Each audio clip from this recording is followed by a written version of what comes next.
Mic check 1 2 3 4 1 2 1 2 1 2 1 2 1 2.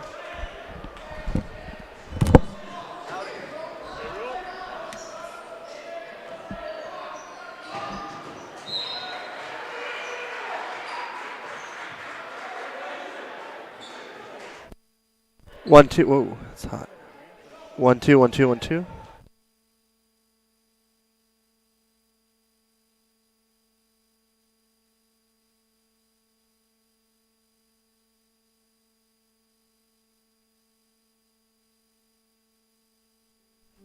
Hello, this is Mark Konzemius, President of the Catholic Community Foundation for Eastern South Dakota.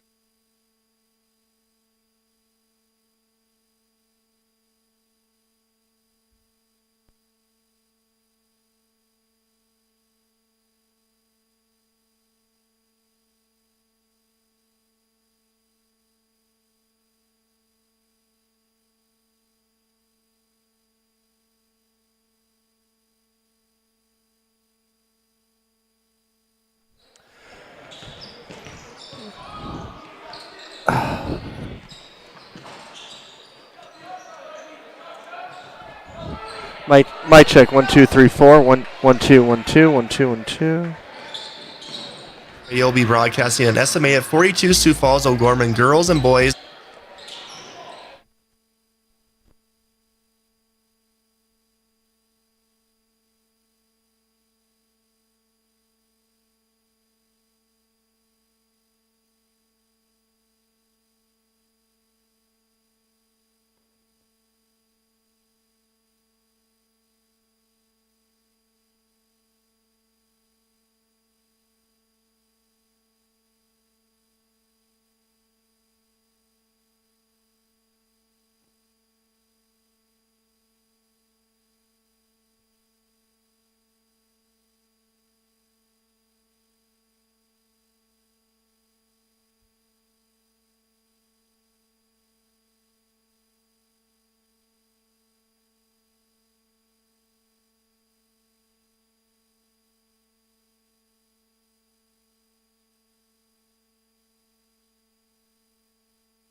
Mic check 1 2. Mic check 1 2. I'll give this one a little. I'm gonna give Mike.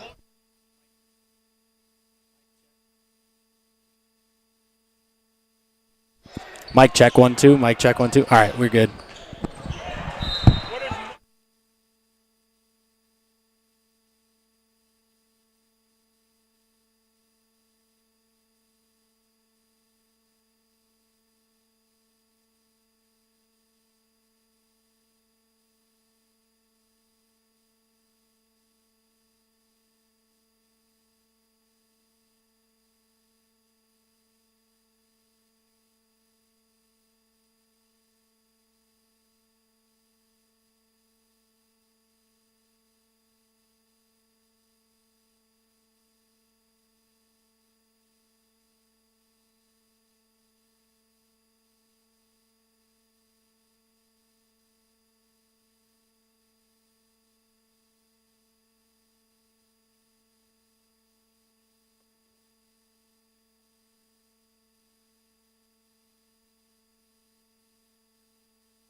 Full fum.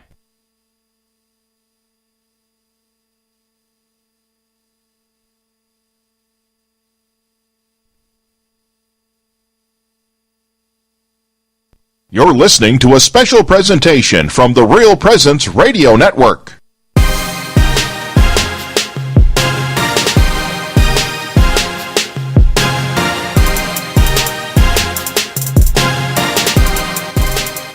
On Real Presence Radio, welcome to the Knights Game Day Show, sponsored by Guarantee Roofing and Sheet Metal. Hey, good evening and welcome to Gorman High School here in Sioux Falls, South Dakota for a AA boys basketball matchup with the Pierre Rigs. The Governors facing off the number 2 ranked Sioux Falls Gorman Knights here tonight. Also, a side note, the Lady Knights are also in action tonight out in Pierre. That tip-off will be at 7 o'clock as well. We'll keep you updated how the number 1 Lady Knights are doing throughout the game tonight. Good evening. I'm Dan Johnson, along with my partner tonight, Isaac Struck. We're from Real Presence Radio. Thank you for joining us tonight for the Gorman basketball. We appreciate it. Let's talk about these two teams tonight. Both these teams look to bounce back after 2 tough losses in their last outings. The Governors have really struggled, losing 6 of their last 7 games, including a 50-35 home loss to Aberdeen Central on Tuesday night. After starting the season 4-0 under first coach Brianna Kusler, who is the first female AA boys basketball coach in AA history in South Dakota. And that's pretty good to see that. And she is an awesome coach. The Knights, on the other hand, saw the 9-game win streak come to an end here last Saturday afternoon. 66-60 loss to number 1 Roosevelt, despite a game-high 26 points from a very impressive Matt Eng. Now, Isaac, I'm going to bring in here your thoughts on that game against Roosevelt. They lost by 6, so number 1. Yeah, it was a really good game. It was a back-and-forth game, a ruckus environment. There was a lot going on at a lot of the moments of the ball game, and I think O'Gorman had a chance many times throughout that game to, take a firm lead or to get right back into the game before it got closer to the end. But, it was just a couple of missed opportunities. I thought they played a little bit sloppy at times and got a little bit carefree on the defensive end, and that's what ultimately cost them. But an overall good game against a really good team. So it's definitely some building blocks for the Knights as they head into this big second-half stretch of the season. 8 games left before the Sodak. But of those games we've had so far, the 2 losses come to both losses rose up, number 1. So that's not shabby at all. No, not at all, especially when you're playing a team that's undefeated and the defending state champ. You're going to see good competition out of every team like that. And, it's important when you get a game like that, especially in the halfway point of the season, to kind of reset. And now hopefully you won't have to see them until real late in the state tournament. Okay, we had a full week of practice here. How does that help reset the mojo? It does. It really does. I mean, you're feeling a little bit better. You got a week worth of legs underneath you. You're going through some plays, some sets, some different things that you got to clean up before heading into a game, and it really helps you kind of reset, if you will, especially heading into a big game like this. being a little bit fresh and coming off of a good long week of practice is always something that should energize you for a game like tonight. Okay, Gorman played Pierre last year, back-to-back games right here in Sioux Falls. To close out the regular season, then again the Sodak 16 game to get in the state tournament. What's different from last year's team to this year's team for Pierre? They'll bring a lot of their scoring back. They miss a couple of three-point shooters, especially in Bennett Dean, a pretty good three-point shooter from outside. They'll miss him a little bit, but they bring back 3 good high-quality starters, especially when you're talking about Edmond and Keenholz.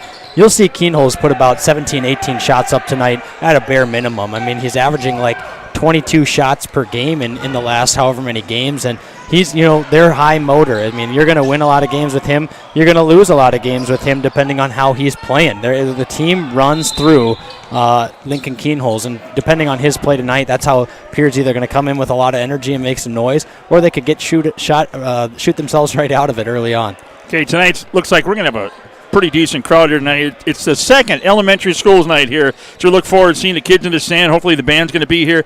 Going to have a fun evening. The kids get to run up and down the court at halftime, T-shirt toss, and shoot some free throws.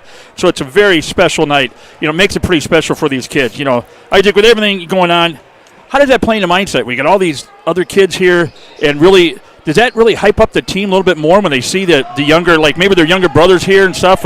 Absolutely. You get to see a bunch of younger kids who are waiting to be there, or waiting for their shot to be in O'Gorman night. There are going to be a lot of kids here looking up to these kids like they're NBA stars. They look up to these guys, and it's going to be cool to be able to put on a show for them and play exceptional basketball, and I think that they'll be energized, a little bit of a big crowd.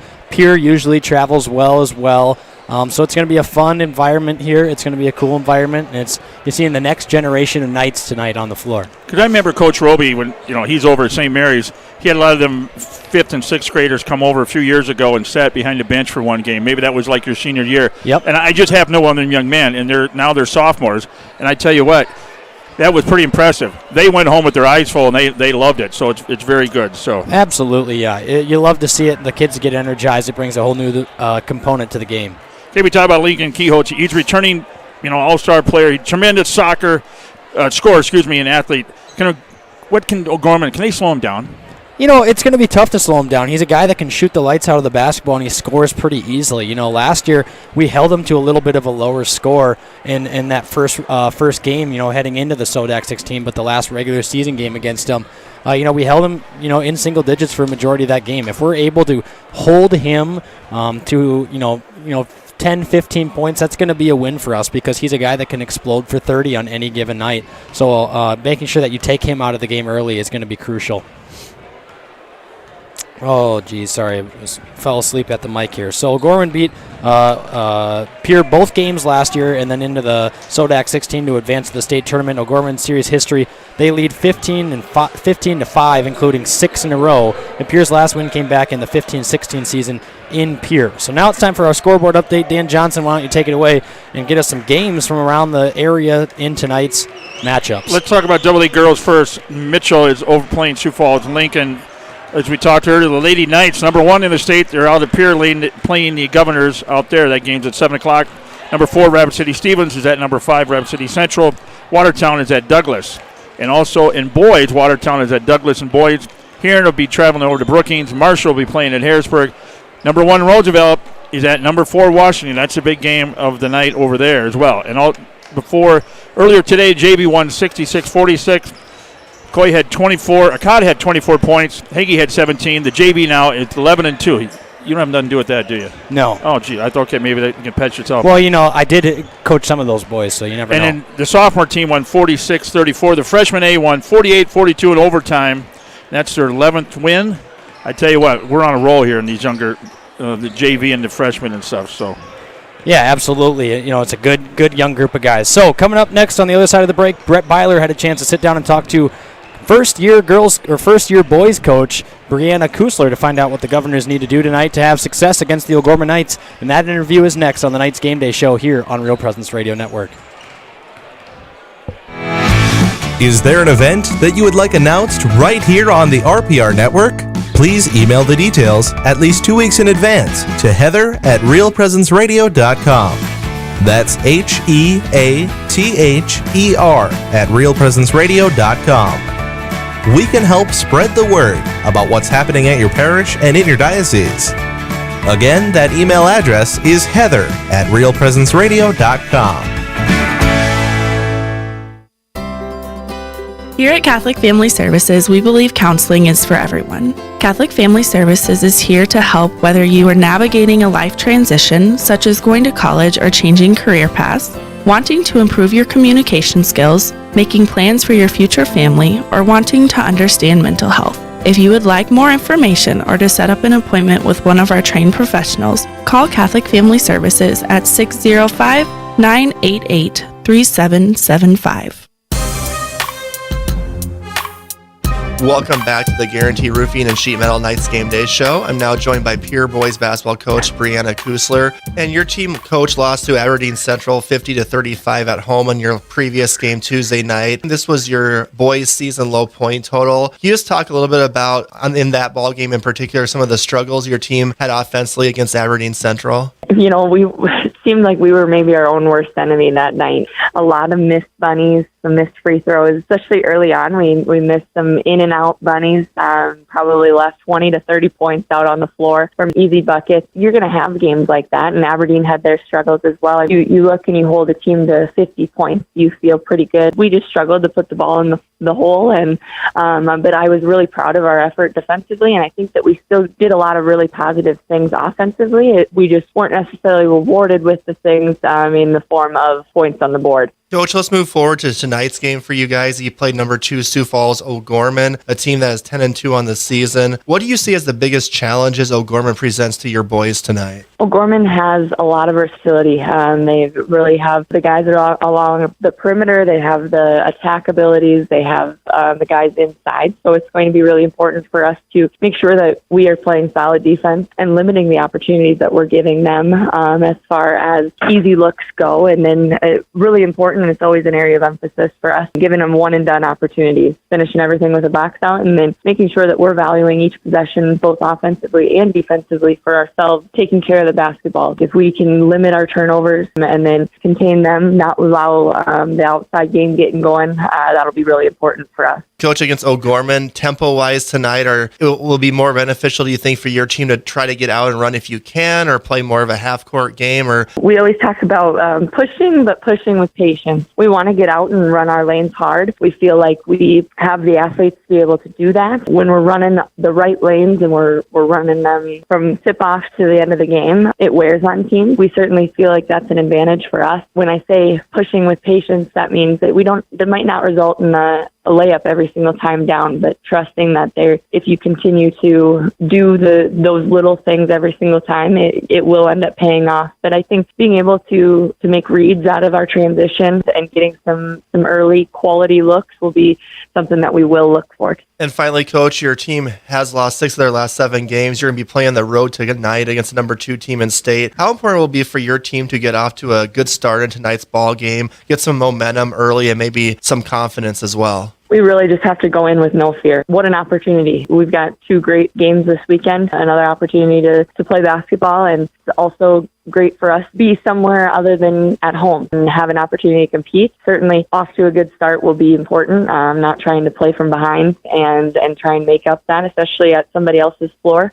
That's tough to do. So we want to make sure that we set the tone early and really make sure that we are controlling our side of the game as much as possible. Thank you so much, Coach Kusler, for your time, and good luck tonight against Sioux Falls O'Gorman. Thank you. We'd like to thank Coach Kusler for her time, and don't go anywhere because Brett Byler interviewed O'Gorman boys basketball coach Derek Roby, and that interview is next on the Night's Game Day Show here on Real Presence Radio Network. Is there... Hello, this is Mark Konzemius, president of the Catholic Community Foundation for Eastern South Dakota. Preparing for the end of life can be overwhelming, even scary. Yet as disciples of Christ, we live in great hope and the reality of God's promise that death is not the end, but a new beginning. The End of Life Planning Workbook for Catholics is now available. I encourage you to reach out to one of our Catholic Community Foundation offices or ccfesd.org. May God bless each of us on our journey to heaven. At Guarantee Roofing and Sheet Metal, we are guided by one simple principle. We do what we say we're going to do. We believe in ensuring our customers are happy with the work we deliver. Guarantee Roofing and Sheet Metal was established in Sioux Falls in 1981 and has been involved with installing more than 100 million square feet of commercial roofing across the Midwest. We have worked on businesses including schools, universities, hospitals, churches, and factories. For more information, we can be reached at 605-331-5121 or online at guaranteeroofingsd.com. Welcome back to the Guarantee Roofing and Sheet Metal Nights Game Day Show. I'm now joined by O'Gorman boys coach Derek Roby. Coach, our 9-game win streak ended on Saturday afternoon as 1-2 as Roosevelt beat us 66-60 at O'Gorman, a standing room only audience. Great atmosphere for that ball game, Coach. I know now you probably had a day or two to kind of look back at the film and kind of review that game a little bit. Overall, what were some of your bigger takeaways from that game against a very good Roosevelt team that has handed us both our losses by single digits this season? Well, you're certainly right, Brett. They're a very good basketball team, deservingly number one in the state of South Dakota as far as in the AA ranks. As far as on our end of things, there's always things I wish we could have did a little bit better. Defensively, I thought we fell asleep on a couple. In their offense, they do a lot of ball screens, and we just were inconsistent in the way we want to tackle that defensively, and I think we need to make some adjustments if we ever get a chance to play them again, or it's just a great learning tool for us playing anybody, that we have to continue to make strides defensively on ball screens and some of our philosophies as far as our man-to-man concepts. But overall, you're right. It was a great atmosphere, a lot of fun. Certainly wish we could have played a little bit better. You know what? Hopefully we can make a run here and at the end of February into March and get ourselves into position to get back to a state tournament. And one thing I noticed, Coach, at the start of the third quarter, we came out really hot in that ball game. We got the ball down low to David, and he had a couple baskets right in a row in the post there, and then it kind of felt like went away from him a little bit after that. Did you notice that too? Is that something where you were trying to get the ball, you'd like to see him get more touches in the post? Oh, absolutely. Even in the first and second quarter, we thought, we broke it down as a group last night in our practice session, and we just said, why isn't he getting the touches? He has his guy sealed down low on the block, and we need to get David some touch. At halftime, we did make some adjustments. We were talking to David about going right to him and telling him not to dribble, catch and chin, that type of thing, and he got us right back into it, and, we were right there, and, we played with Roosevelt throughout the whole game.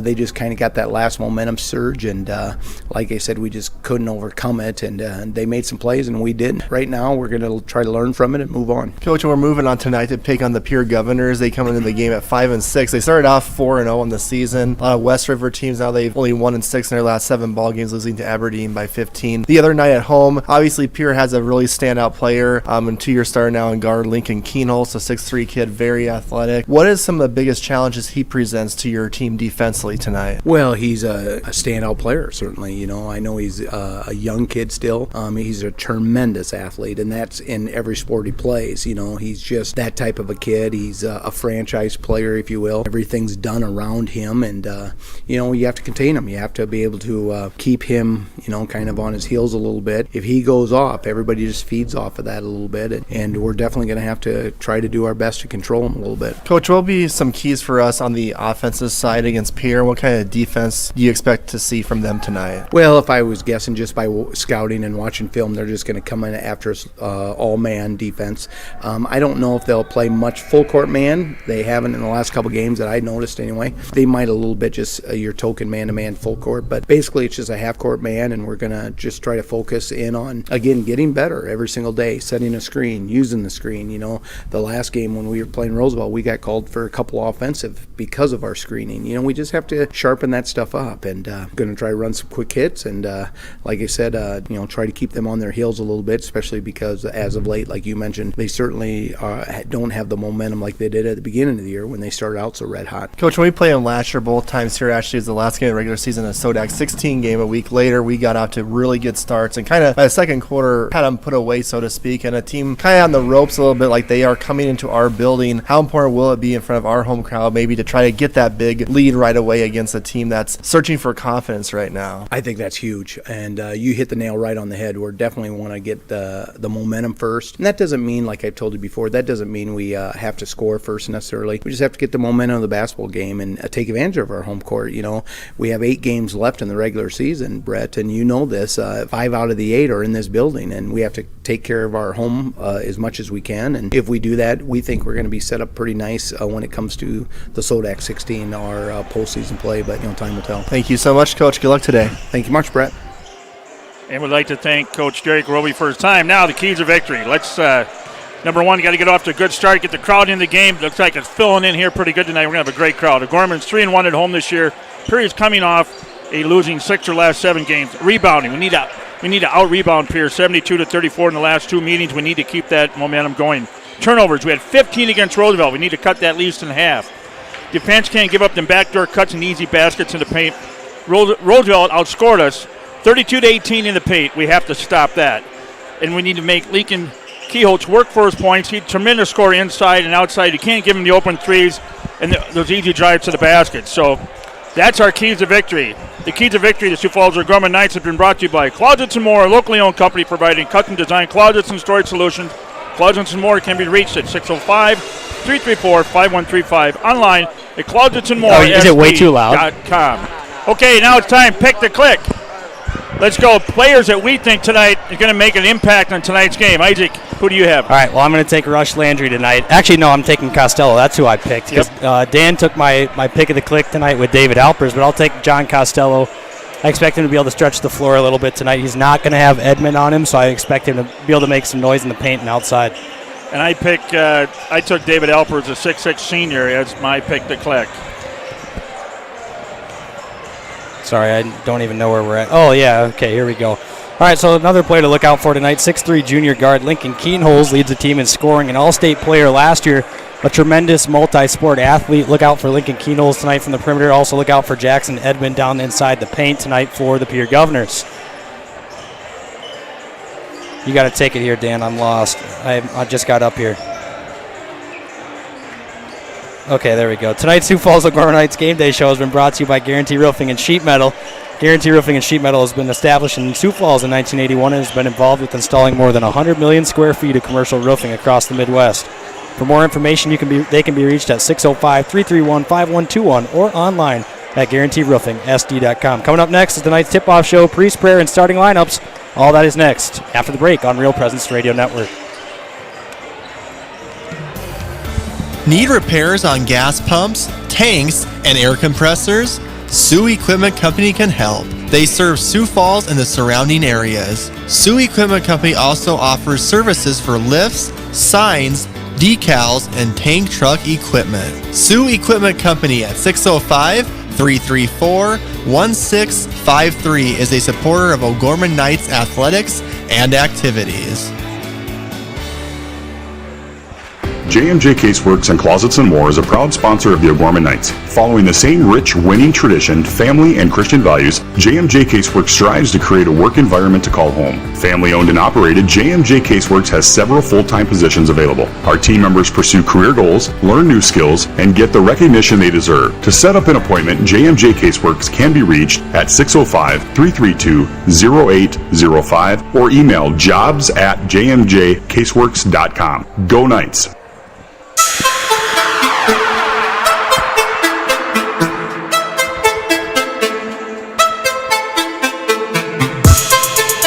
On the Real Presence Radio Network, O'Gorman Knights Basketball is on the air. Brought to you by Catholic Family Services, Catholic Community Foundation of Eastern South Dakota, Jardine Construction, Barnett Vision Clinic, Bishop O'Gorman Catholic Schools, Sioux Equipment Company, Closets & More and JMJ Caseworks, the BB Agency, Knights of Columbus Insurance, Pizza Ranch and Fun Zone Arcade on 41st Street, Guarantee Roofing and Sheet Metal, and Barnett Lewis Funeral Home. Tip-off to tonight's game is just moments away. With all the exciting action of O'Gorman Knights basketball, let's go to the gym. Welcome back to O'Gorman High School. We'll get into our priest prayer for tonight's game, so Father Rutten, take it away. This is Father Paul Rutten, the pastor of St. Mary's in Sioux Falls, South Dakota. We come to you today aware of the great gift that our faith is to us, and we ask God to bless our athletes, our spectators. And so we begin in the name of the Father, the Son, and the Holy Spirit. Amen. Good and gracious God, we give you thanks and praise for the many blessings that you've bestowed upon our life. We ask in a particular way, Heavenly Father, that you may be with all of our athletes, that you may fill them with a great sense of peace and joy, that they may compete worthily, that they may be protected from any challenges, any injuries. We ask as well that those that may watch may know the gift that it is to be a fan, to celebrate the gift of victories, to know the reality of defeat, but to most importantly know your presence in our life. We ask this blessing upon each and every one of us in the name of the Father, and of the Son, and of the Holy Spirit. Amen. Welcome back to O'Gorman High School. Now our starting lineups recorded by the boys themselves.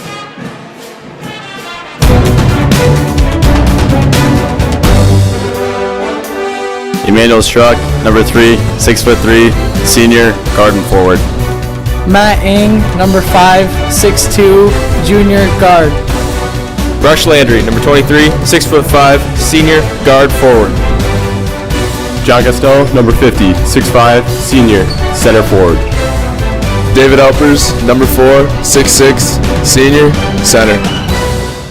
And the O'Gorman Knights are coached by Derek Roby, his 17th year at O'Gorman, 36th year overall. His record at O'Gorman is 282 and 115, 6 state titles, folks, 523 career wins, 13 state tournament appearances in 16 years.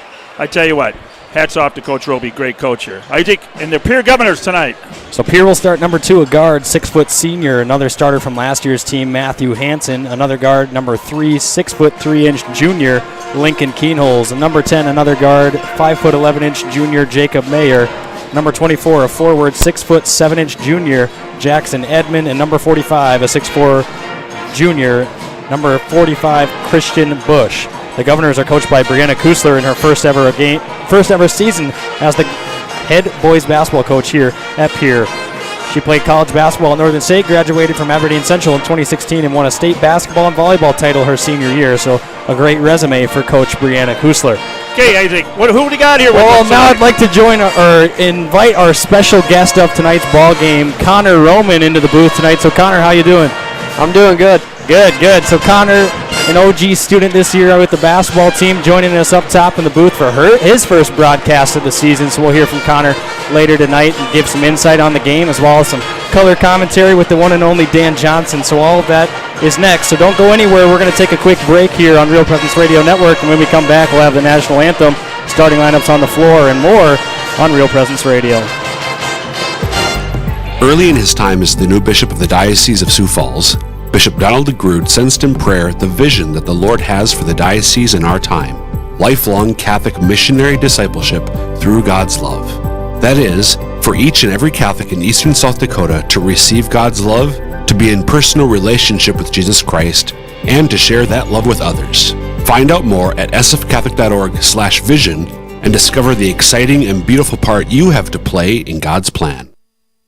Hi, this is Brett Byler, Area Account Executive with Real Presence Radio. Did you know the signal of Real Presence Radio reaches an audience of over 2.4 million people across North Dakota, Minnesota, South Dakota, Wisconsin, and Wyoming? Have you ever thought about running radio spots on the RPR network? We want to partner with you to help gain exposure for your business in front of a very faithful customer base. To find out more about the options, please call me, Brett Byler, at 605-670-8333.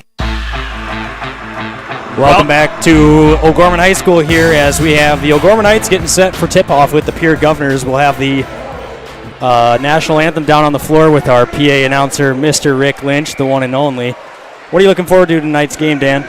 Well, I'm just Keenholz, I tell you what, he's been a stud all year. I'm just trying to see how we're going to contain him tonight. That's my biggest worry. Yeah, I'm interested to see how these guys play on the road. They've lost 6 out of 7. You know, that's a pretty tough losing streak, especially under a first-year head coach. You know, they're coached well, they play well. It's just a lot of the times they'll shoot themselves right out of the game. They're so perimeter-oriented with the way that Lincoln Keenholz plays. You never know what you're going to get.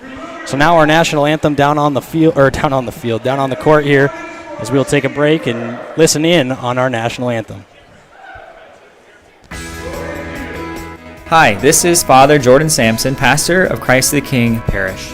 And this is Julie Colbeck, principal of Christ the King Elementary School. We would like to express our gratitude to our parishioners and staff, parents and students, as well as so many others who have generously supported our mission. As the days grow colder, may the fire of God's love warm our hearts and inspire us to greater faith, hope, and love. Did you know you can listen to the RPR network when you're on the go? Just search for Real Presence Radio in your app store. Listen live to any station across the network at any time, so you can stay connected to your local community from wherever you are. Plus, if you miss a program, the Real Presence Radio app is your one-stop shop for local and national podcasts, including our signature show, Real Presence Live. The Real Presence Radio app, with you every step of your faith journey. Download it today and see what you've been missing. Jardine Construction is a general contractor of custom homes, remodeling, and commercial construction. Jardine Construction works in close cooperation with project owners and customers when developing a plan for a building or home. Jardine Construction has lots available in Sioux Falls, Hartford, and Humboldt. Mark can be reached at 605-951-1803 and Tom at 605-261-6174.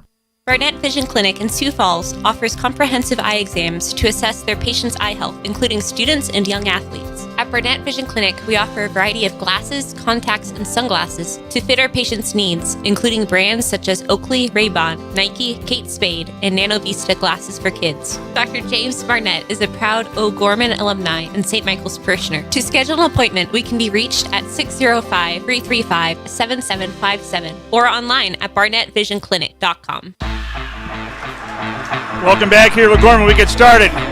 As Isaac mentioned, we got Connor up here. Connor, what's Coach Roby telling these boys right before the game tonight? I know Isaac been there, but tonight now, what is his message to the team tonight coming out? He's just running down the game plan and getting everyone hyped up to play the game and win. Yeah, absolutely. You know, Coach Roby always gives a good pregame focus, and he's always delivering a good message before the game. Gets the boys in there about 2 minutes left before the fourth quarter, 6 minutes left the fourth quarter. Sorry, about 2 minutes into the fourth quarter for that pregame talk. So, what's one thing you guys worked on in practice?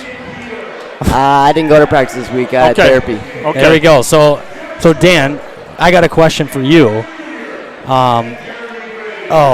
Okay. I don't know how to phrase this, but when do you think the last time that Pierre has beaten O'Gorman basketball in back-to-back seasons?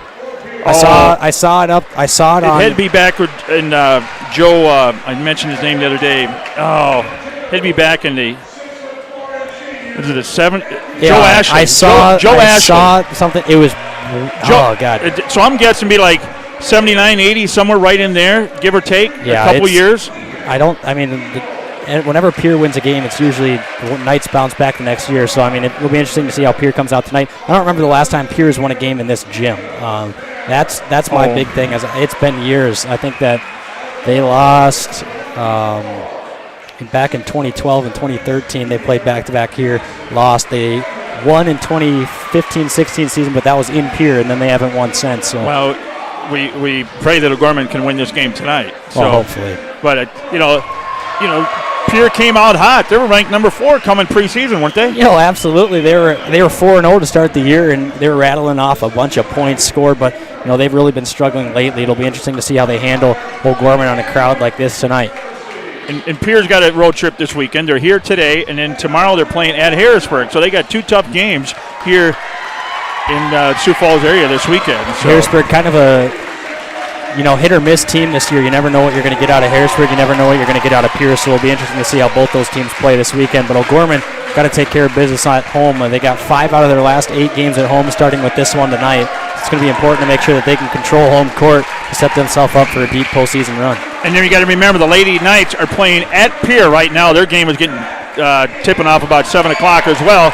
And so we're going to have you updates for that. And I tell you what, this crowd is really filling in here. The whole O'Gorman side, pretty darn full. Maybe get another 40 people in here. It's the second elementary schools night here, and a lot of the little ones are here running around. And I tell you what a great atmosphere tonight. Yeah, it's going to be rocking. And one of the first games this season with the boys that the band has been in the gym. Second game, but it's been a while since I think it was the Jefferson game. Maybe they were here. Yeah. Yep. All right, so we'll get ready for tip-off here. Pierre wearing their black jerseys with the green numbers and white accent to them with O'Gorman in their home whites, blue numbers, and a gold trim around the numbers. It'll be Alpers getting ready to tip off with Keenholz, the standout leaper, jumped 6'6" last year in the high jump. Okay, for the call of the game, Pierre O'Gorman. At O'Gorman, here's Isaac Struck.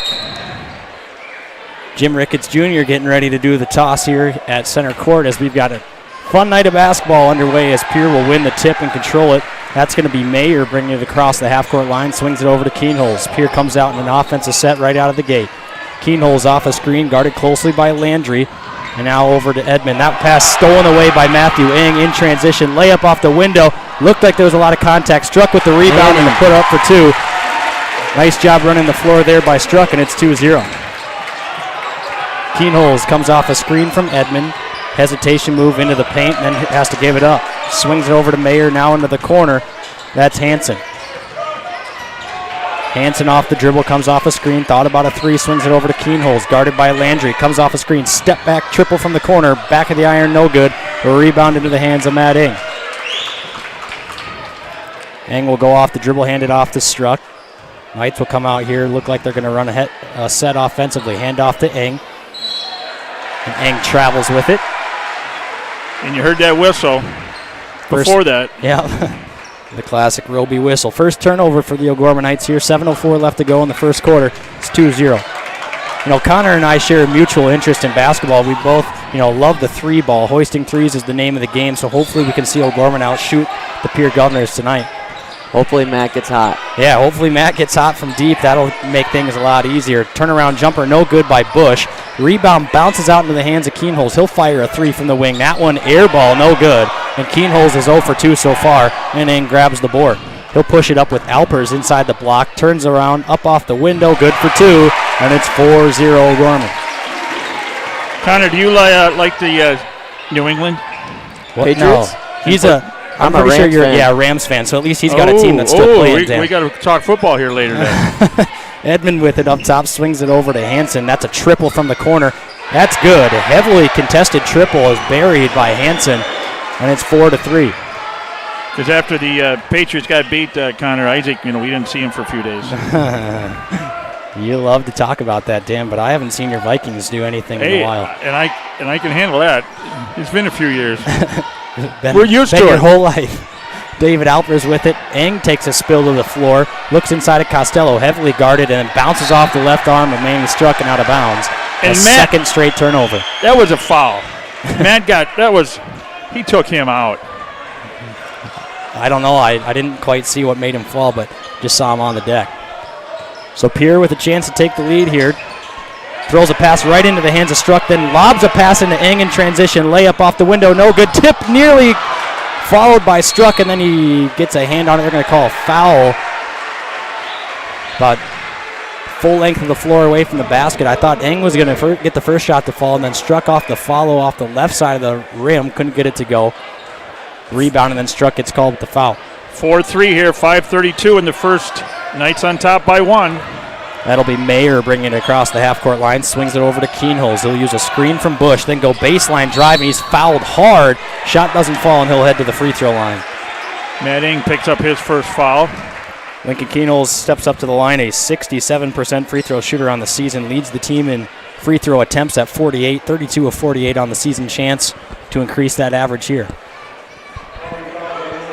Matt's got blood on his elbow when he fell down there against the south wall there, so you have to tape that up.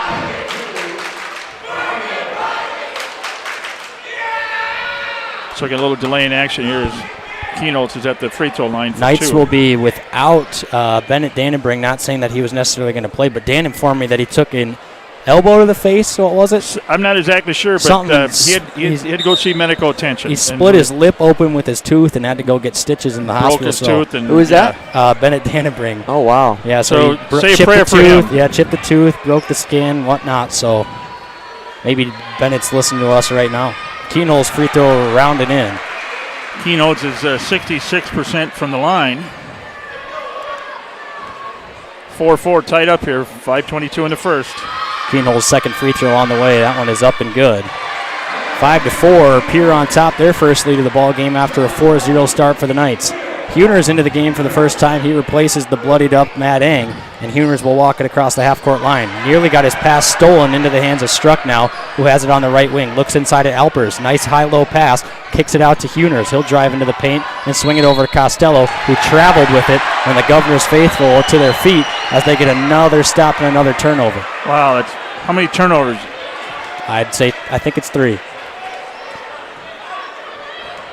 So now it'll be Mayer bringing it across half court, guarded by Huners pretty closely. Tries to get a pass over to Keenholz. Landry denying pretty well off the initial defense, and then ends up in the hands of Keenholz. Hansen with it, crossover dribble, looking up top, swings it up to Bush. Down inside, got his pass stolen away by Alpers, and then back into the hands of the Governors. Edmond underneath the paint, goes up off the window. He was fouled from behind. It looks like it might go to Huners, who got there initially. Leo. Fast-paced game here at O'Gorman High School as Edmond steps up to the free throw line. He'll have 2. 47% from the line. Yeesh. He's been at the line 36 times this year. Ing's back in now.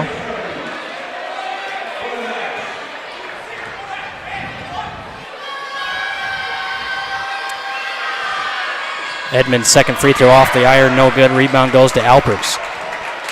Eng back into the game, will dribble up the right side of the floor. He replaces Huners again. Eng off the dribble, guarded closely, and there's going to be a foul called there on Mayer, who got a little bit too handsy at the top of the key. What do you guys think of the pace of the game so far tonight? It's been back and forth.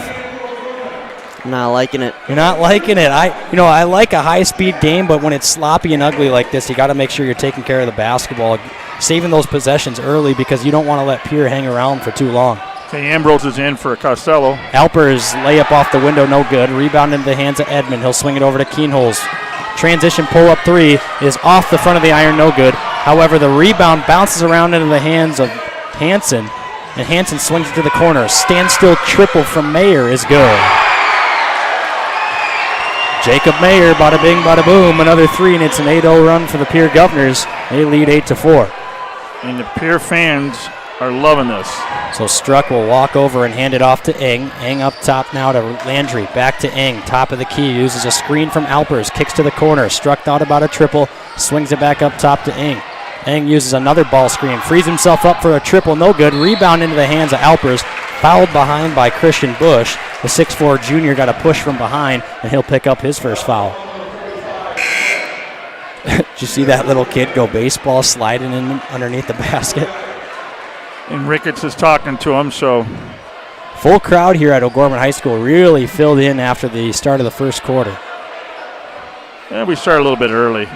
No, just 7 o'clock. So lob into Alpers off the window, got his shot, couldn't get his shot to fall. Rebound in the hands of Keenholz. Up top, Edmond's going to slam this thing home with 2 hands, and it's 10-4. Jackson Edmond with an absolute slam-a-jamma, and the Govs have a 10-0 run here in the first quarter. Huners off the dribble, kicks it over to Landry. He'll drive inside. Kicks it off to Huners. Standstill double, no good. Boy, we missed some bunnies down there. Rebound in the hands of Keenholz. Keenholz crossover, thought about the pull-up, has to dish it up top. Swings it to Edmond. He'll have it on the block. Inside, Hansen well off the mark. Rebound Bush, couldn't get its second chance to fall. And the Knights clear the rebound. Knights have to get something going offensively here. It's been a pretty stagnant offense in the opening quarter. 10-0 run, that's not good. Landry crossover dribble. Backdoor cut from Huners up top to Ambrose. Ambrose might take a quick shot here. Swings it over to Huners. Inside to Matt Ing. Ing off the window was fouled from behind. That was Mayer that got to him, and it'll send Ing to the line for 2 free throws. It's about 4 up there, then bunnies like that not falling. You're going to have a couple Knights getting ready to check in here. Matt Ing heads to the free throw line. His first is up and good. Ing, an 84% free throw shooter on the season. Okay, Muirhead's in, Costello's in. Alpers and Landry are going to take a breather. 10-5, Governors on top, 2:41 in the first. Ing's second free throw, no good. Rebound tipped around by Muirhead. Couldn't get a quite grasp of it into the hands of Keenholz. Hansen transition triple, no good. Rebound Costello. Had it stripped from below, and then Edmond off the window finishes it for 2. Not what you want right now for O'Gorman is letting Pierre get off to the early lead. It's 12-5. Eng baseline. It was Muirhead on the cut. Would have had an easy layup, but they foul Eng. That'll put the Knights basketball underneath the basket here. As Struck gets ready to return, he'll come in for Ambrose.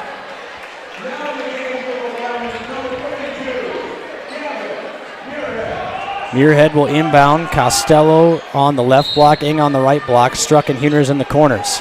They'll free up Eng near the left wing. Deep triple from Eng is back of the iron, no good. Rebound bounces around, and they're going to call Struck with his second foul. A little bit too aggressive on the board opportunity there, and Struck's going to have to go right back to the bench where he just came from, and Landry will come in. Struck picks up 2 here. 2:17 left in the first. Knights down by 7. Keenholz will walk it up the court here as Jet Zabel into the game for the Pierre Governors, as well as Cade Kaiser. Keenholz catches it at the elbow. Dribble, turnaround in the lane, tough finish, can't get it. Swings it over to Edmond. Edmond, spin move into the paint, off the block, off the window, couldn't get the shot to fall, was fouled by Muirhead from behind, and Edmond will head back to the free throw line. Connor, what does Gavin Muirhead bring to the O'Gorman Knights off the bench? You know, he brings a big spark. Hopefully we can get one here. Yeah, absolutely. Muirhead has been playing some tremendous minutes off the bench so far this season. When you got a 6'7" frame like Muirhead who can jump out of the gym, provides a lot of energy off the bench for the O'Gorman Knights. Edmonds' first free throw, no good. He'll step up to the line for a second free throw. Spin of the ball in the offhand. Lefty finish. Around it in, so Edmond knocks down his first free throw. 13-5, Governors on top of the Knights here at O'Gorman High School in the opening quarter with 1:48 to play. The Knights have been held without a field goal since the last 5 minutes of action here as Huners is fouled by number 1, Brecken Krieger.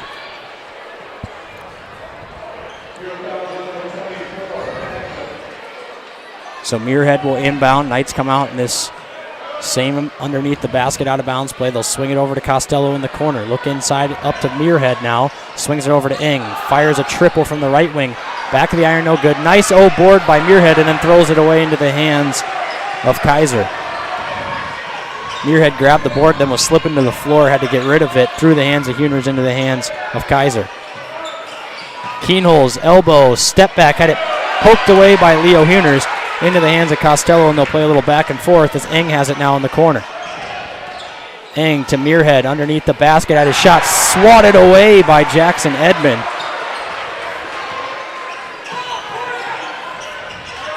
Zabel with it now, has it poked away from behind by Huners, and then it bounces off the foot of the Governors, and the Knights will have the basketball. Nice defense by Leo Huners to get those pesky fingers in there and poke it away. Is Pierre quick or what? Yeah, kind of remind me of Roosevelt there a little bit, how fast they are. They're playing. Explosive off the... Okay, Hickenleibel now in. Trey Hickenleibel, 6'1" senior in. And Elperts is back in. 13-5, Governors lead. Knights need to get an offensive push here to the basket. Just get something going as Landry swings it over to Eng. Triple from the corner, off the front of the iron, no good. Eng 0 for 6 to start the ball game. One of his worst shooting quarters on the season so far. Knights looking for him to get it going. You know, when you're a shooter, shoot when you're on, and when you're off, shoot till you're on, and that's what Matt Eng's doing here in the first quarter. 37 seconds, be Pierre ball underneath the basket. It'll be Krieger inbounding the basketball. The Keenholz over in the corner. He'll use a screen from Bush. Step back.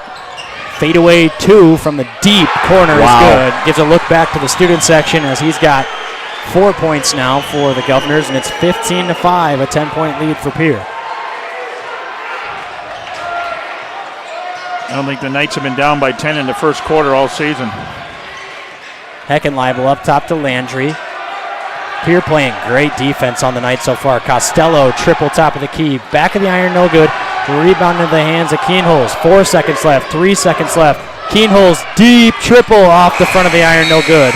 They had a shot, just didn't get enough power behind it, and that'll do it for the first quarter here from O'Gorman High School as the O'Gorman Knights trail the Pierre Governors 15-5 on Real Presence Radio Network. Hi, this is Mark Holcraft. And this is Dr. Joseph Holcraft. You know, Mark, Jesus asks 307 questions in sacred scripture. He is asked 183, of which he only answers 3. What's the business with all of this questioning going on in the Bible? Well, Joe, there's a lot there, and we'll be ready to take that on. Tune in to hear about these questions and more on Awaken every second and fourth Wednesday at 7 a.m. Central here on Real Presence Radio Network. Searching for more great Catholic content? Visit our website at realpresenceradio.com.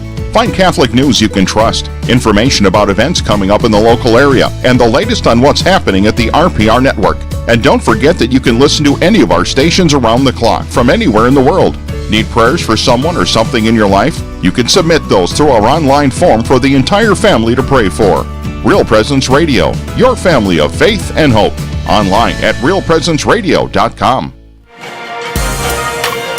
Welcome back to O'Gorman High School here at the end of the first quarter, getting ready to start the second. It's the Knights who trail 15-5 against the opponent, the Pierre Governors. The Road Warriors up with a 15-1 run to end that first quarter. Knights are up 4-0 and have been ice cold from the field since.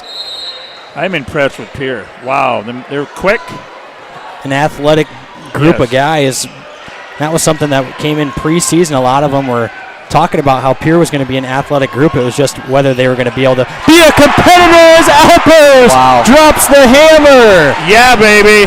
Opens up the quarter. 15-7 Knights trail. Just a nice drop step hammer from Alpers. Swing over to Keenholz on the wing. Up top to Zabel inside the bush. Had it ripped out of the hands by Struck. Has got to be careful over there not to pick up that third foul. Struck off the dribble now at the top of the key. Swings it over to Eng in the corner. Up top, Costello thought about a triple. Swings it back to Landry. Inside to Alpers. He'll go to work on the baseline. Dribbles it off his right leg and out of bounds. Alpers is fired up. Gonna give a shout out to his grandparents down in Florida. I know they're listening, watching.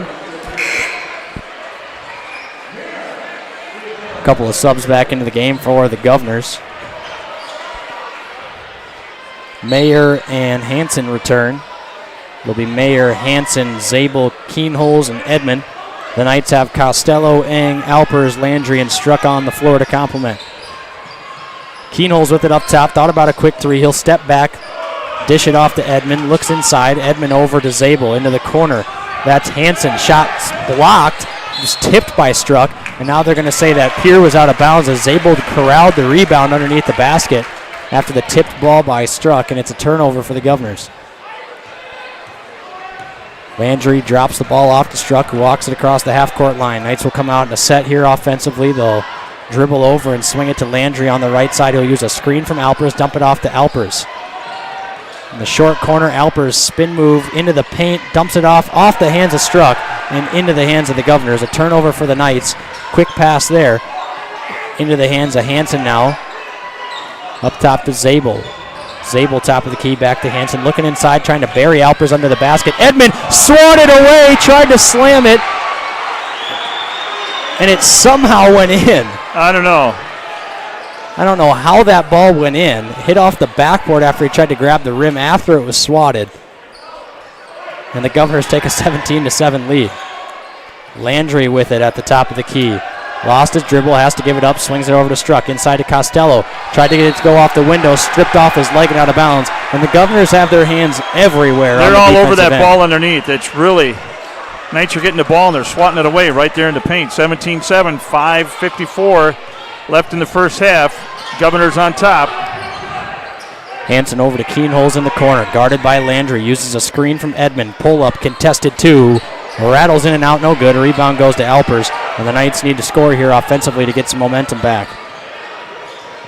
Off the dribble, Eng out top to Alpers. Swings to the corner, triple from Landry. Too strong. Tipped around, bounced around off the hands of the Governors. It'll stay with the Knights. And now we'll have Muirhead returning to the game for Struck. Add in some size inside now to battle back that Governors Just like they're out of sync in the paint underneath there. Yeah, leaving their feet early, getting caught in the air and having to bail themselves out with a pass. It's like pushing the wrong button in 2K. Eng with the three from the corner, no good. Rebound somehow into the hands of Hansen underneath the basket. Edmond out to Hansen. Standstill triple, didn't get picked up in transition. Goes over the top of the backboard and out of bounds. It'll go to the O'Gorman Knights. 5:09 left here in the second quarter. Knights trail 17-7. As Pierre has come out and controlled the tempo of this game from the opening quarter. Landry over to Eng, off the dribble. Baseline up top, Costello, wide open triple, it's good. John Costello buries the three. 17-10, nice bang from Costello, his first of the ball game. That's what the Knights need to do, is be able to stretch the floor a little bit with the bigs, try to get Edmond out of the paint, as well as Zabel and Bush.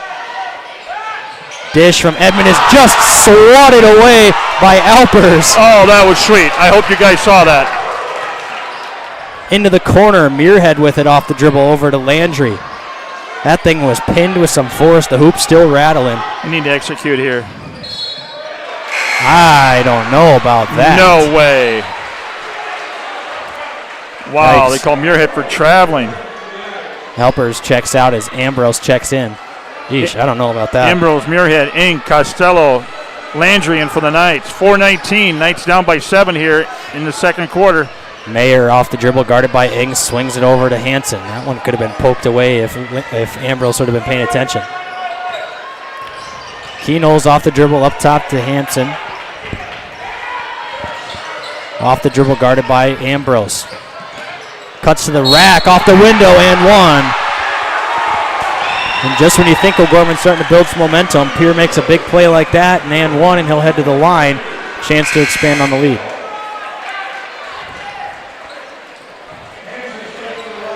Line change for the Governors as Bush comes in, as well as Kaiser for Keenholz and Zabel. And 16 fouls for the Knights. Next one they'll be in the bonus. Struck into the game. He'll come in for Ambrose.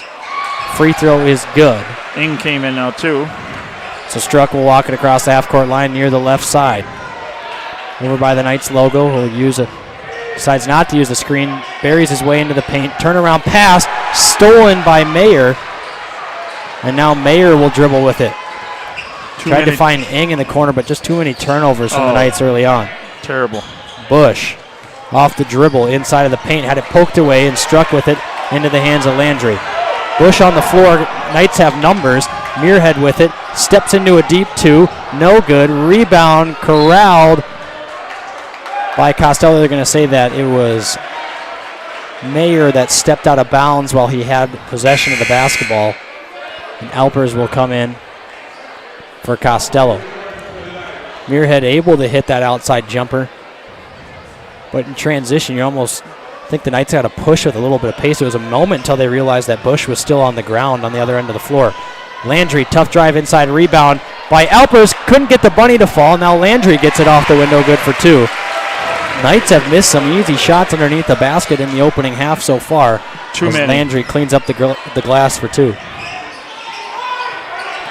Off the dribble, it's Mayer over to Hansen, into the hands of Edmond over on the low baseline, out by the three-point line. Up top to Bush now, swings it over, nearly had it stolen away. Mayer had it poked out of his hand into the hands of Hansen. Up top, Edmond, 14 on the shot clock. He'll dribble, dump it inside to Bush. Turnaround, hook shot, no good, right into the hands of Struck, who will push down the left side of the floor. Struck off the dribble, a little bit of tempo into the hands of Ing. He'll drive baseline, dish it off to Muirhead, up off the window, easy two. And the Knights on a little 4-0 run here can pair a stop and hopefully get a bucket and cut this thing to 5 or 4.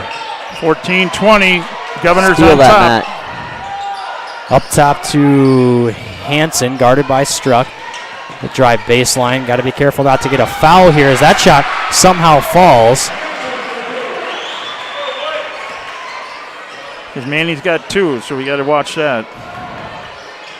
High off the glass, couldn't get the shot to fall as Edmond came crashing in from the other side. Rattled the backboard on the slap.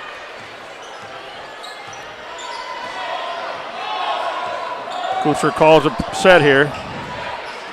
Into the hands of Hansen now. Dump over to Muirhead, up top to Hansen, swings it to Edmond, inside, turnaround by Kaiser. That one floated up in the air for a while. Rebound goes to Struck, hands it off to Eng. Knights need to get something going here before the half. They trail by 8, 22-14.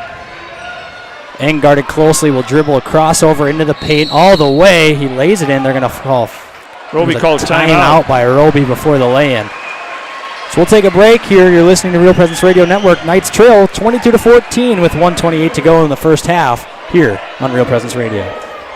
Real Presence Radio is available on Google Assistant devices, including Google Home, phones, tablets, and smart displays. To start this action, say something like, "Okay, Google, talk to Real Presence Radio." It will then ask what station you want to play, to which you can respond, "Play Sioux Falls," or "Play AM 970," or "Play WWEN." From there, you can use words like play, pause, and stop. Listen to RPR anytime, anywhere on Google Assistant devices.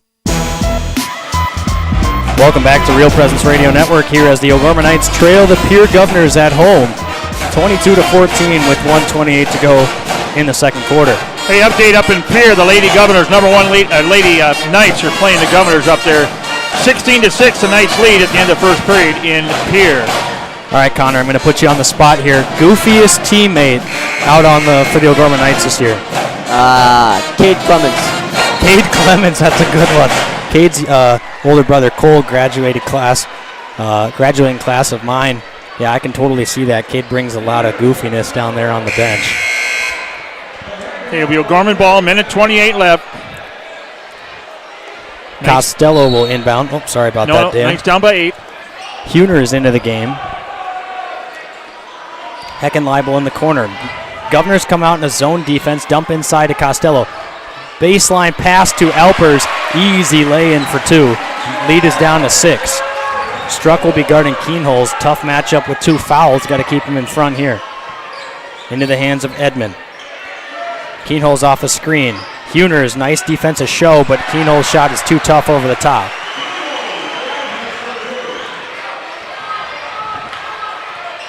Governors still come out with Heckenleibel now in the corner. Thought about a triple. Kicks it over to Huners. Back to Heckenleibel. Standstill triple from Heckenleibel. Oh! Trey Heckenleibel, a spark off the bench. Leads down to 5. He's in there to shoot and knocks down the triple. 24-19. Governors on top. 37 seconds left in the half. Ooh, steal that sucker.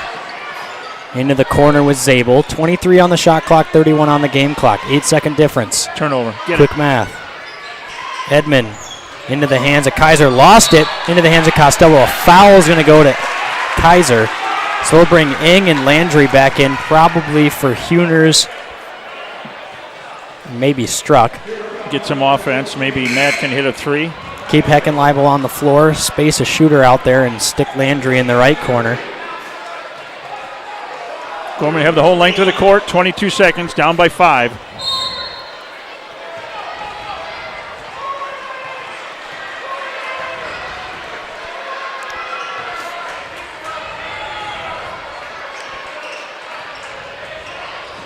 Eng off the dribble, swings it over to Landry. He'll come off of a screen. Up top, didn't give it enough time, couldn't free himself. Landry takes it to the rack, can't get the shot to fall. Second chance was fouled, and Landry will step to the line for 2 free throws. Eng's got to take his defender underneath that screen, just kind of walked him too shallow and was guarded easily at the top of the key. Knights going through some mental mistakes early on in this half. A lot of turnovers. Rush Landry. Poor execution. Makes it 4. He's a 72% free throw shooter. Down by 4, 2 seconds. 24-20. Knights trail, 2 seconds left. Landry's second free throw is good. So Pierre will have 2 seconds to go the length of the floor here. They'll inbound it to Krieger, who just whops one over the half-court line. And that'll do it for the first half here from O'Gorman High School. Knights trail the Governors 24-21. We'll be back with the halftime show here after the break on Real Presence Radio Network. Your family is depending on you to provide financial security for them. The Knights of Columbus can help you with insurance solutions such as disability income, long-term care, both term and whole life, annuities, retirement, and estate planning services. Join the Knights of Columbus today at kfc.org/join us for access to all these insurance services. Call the BB Agency at 605-882-8689. That's 605-882-8689. Pizza Ranch and Fun Zone Arcade on 41st Street in Sioux Falls offers a daily buffet featuring a variety of pizza choices, salad bar, and chicken. Pizza Ranch has a spacious dining room as well as 8 party rooms that fit different group sizes. Their online menu provides another option for their customers to order from. Pizza Ranch is located across from O'Gorman High School on 41st Street and can be contacted by calling 271-8646. Pizza Ranch is a strong supporter of O'Gorman Knights athletics and activities.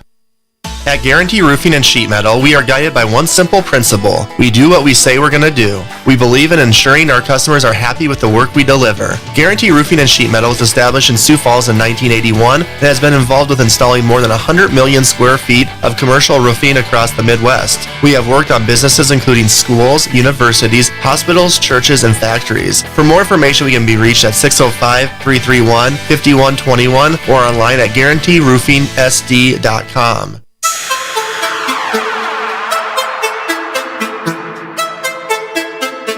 From the Real Presence Radio Network, welcome to the O'Gorman Knights Halftime Show. Brought to you by your Knights of Columbus field agents for the Sioux Falls area, Jeff Gillen and Phil Carlson.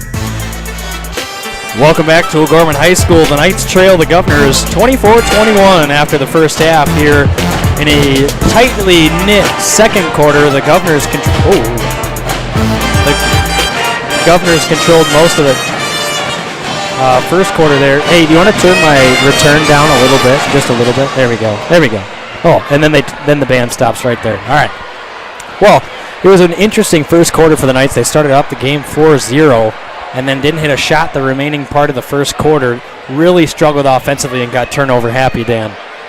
I tell you what, we haven't seen the Knights down by 10 in the first quarter all year long. And I mentioned that earlier, but I tell you what, so many missed opportunities underneath. Yeah, they've just been really struggling to get anything going offensively, and it's just continued throughout the entirety of the first half, really down inside the paint. They finally got it to go a little bit in the second quarter with Alpers, but other than that, they've really been struggling to score. But I tell you what, Pierre, they're quick. Yeah, absolutely. An athletic team able to control the pace of the game, and they'll guard you closely. I mean, the Knights have had a tough time getting any open shots. That's been part of the problem. The Knights usually have an opportunity to get a couple open shots a game from three, but a lot of these shots have been somewhat contested and have really struggled to get anything to fall. You know, Edmund's got 7. I think he's got, 3 from the line there, or two from the line there, but Keynote's with 6. That's the 2 scorers over there, and the Knights, Elpers is leading with 6 for the Knights. What's been killing the Knights so far is the corner threes that they've been allowing to Mayer and to Hansen. I think Hansen has 2 triples from the corner as well as a take to the rack. It's just been the role players stepping up for the Governors here in the first half, which is something that, you would rather see if you're the O'Gorman Knights, but the role players have been stepping up in full force so far for the Pierre Governors. Hey, look at this court out here, Brett. I don't know if you got it on there, but look at these future O'Gorman Knights here in the high school. Yeah, it's an elementary school night. Good 100 kids out there on the floor right now shooting for some Powerades and Gatorades for the O'Gorman future Knights. So we'll take a break here at halftime as the Knights trail by 3. Stay tuned for more on Real Presence Radio Network. Real Presence Radio will be brought. Sioux Equipment Company can fix, sell, and repair gas pumps, tanks, and air compressors. They offer sales and services for lifts, signs, decals, and tank truck equipment in Sioux Falls and the surrounding areas. Sioux Equipment Company is located at 1310 East 39th Street in Sioux Falls, just off of East Benson Road. They can be reached by calling 605-334-1653. Again, that number is 605-334-1653. Pre-planning a funeral is a wonderful gift for families. I'm David Lewis of Barnett Lewis Funeral Home, a family-owned and operated service to the community. Our goal is to make arrangements with families comfortable when they decide what their wishes are for funeral services. I will listen to all needs and offer choices for funeral arrangements and make sure all questions are answered. Barnett Lewis Funeral Home can be contacted at 336-0707 or by going to barnettlewis.com. And one thing different, I believe, this year, Coach, for your team is you have some girls wrestling, which was fun for me to watch. You had 3 girls wrestling in Avalon, Riley, and Isabella. Can you kind of talk as a coach, what's it like for you this year and your staff to coach those 3? You know, I think it's a great opportunity, and not only that, what's great about it is that I have never coached girls. You know, I've got a daughter at home who's in the O'Gorman gymnastics program, but I've never coached girls this closely, and so it's kind of neat to kind of see the difference in psyche. So we got Avalon Brenner at 142. She's kind of like the team mom. She was doing that last year when she was a stats girl, and so if somebody was forgetting their headgear or something like that, there she was kind of making sure some of the loose ends were tied up for some of these guys. And now to come out and watch her be competitive, and Riley and Izzy as well, I mean, it's really neat to watch. And the progression, so they don't have any bad habits. They haven't wrestled before, so they haven't developed bad habits or anything like that, and so everything that they know about wrestling they've learned this year. For example, Avalon Brenner is getting beat by Allie Bissell from Roseville, who was I think the runner-up in the girls' weight class last year. She got pinned in the first couple of periods the first few times we saw her this year. Well, now we did get pinned, but it was 4-2 at the time, and so that was kind of a mistake that Avalon had made. Otherwise, we're right there with we're within a 2-point match with the top girl in the state, and that's kind of been our litmus test for Avalon. The other 2 girls, there have been some sicknesses and things like that kind of prevented them from competing in some of these spots. Overall, they're wrestling with the guys, and they're doing everything we're doing, and they're meeting all the challenges, so it's kind of fun. Finally, Coach, as we approach the second half of the season, you got some meets left, and then obviously the state meet will be here in Sioux Falls at the end of February. As a coach, what are you looking most forward to about seeing your team as they enter the second half of this season? You know, the biggest part is like the younger kids that haven't necessarily seen 10-15 wins yet, even though we've had pretty close to 30 matches, or even maybe 30 matches already. It'd be nice to see them start to kind of develop some confidence, getting a win over somebody that beat them earlier in the year, because our guys are plenty capable. They're well coached. They're always in good shape. We're focusing on details. We spend a lot of time with technique.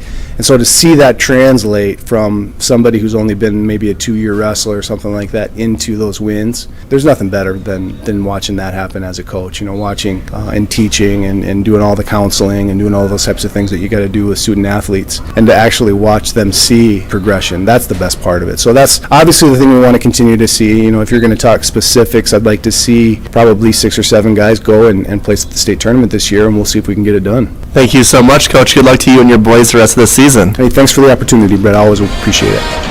And that was the second part of the Coach Matt Lynch, the wrestling coach here at Gorman. We played the first half the other night, and we'd like to thank him, and we wish your Gorman wrestlers good luck the rest of the season. We continue the halftime show. We have our guests up here, Isaac.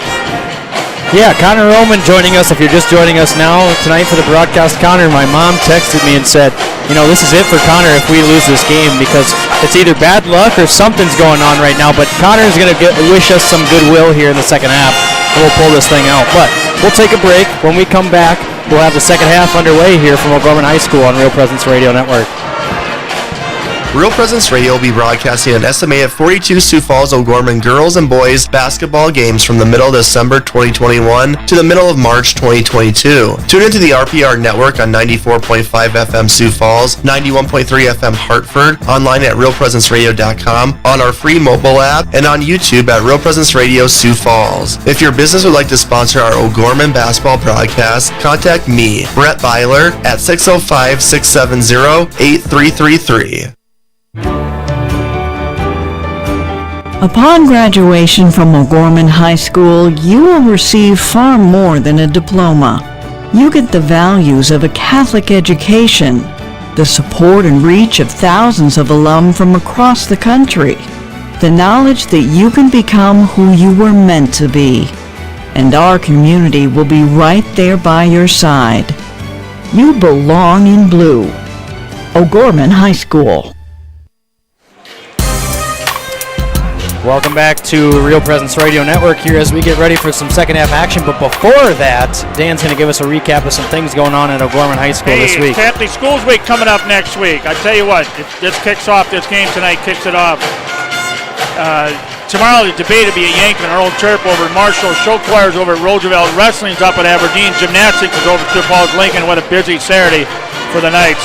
7 o'clock Monday night, the Activities Fair at the Lorraine Theater.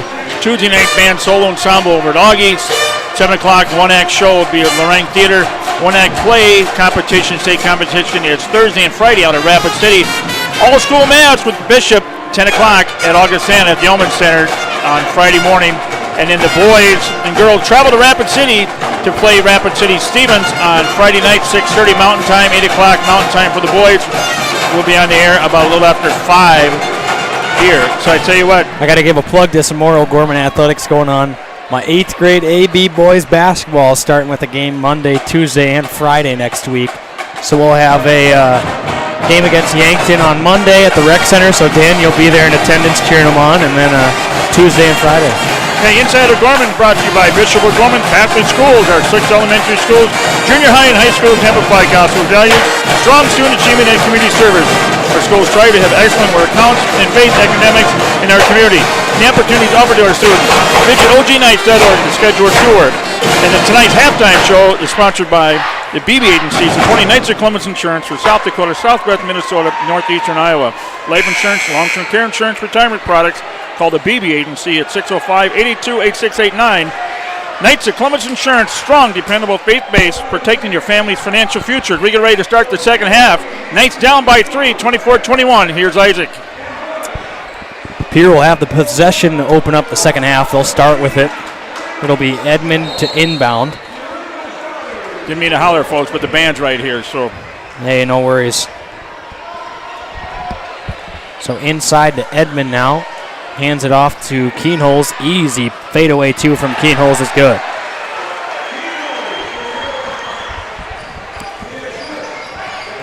Landry up top to Struck. Swings it over to Alpers in the low corner.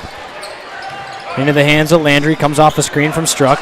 Has to get rid of it into the hands of Costello. Eng over on the left wing. Eng was 2 points at the line. Other than that, was held scoreless. And the Knights will keep it underneath the basket.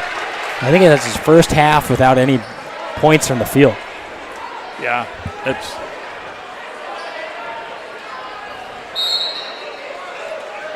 He'll send Eng off a triple screen.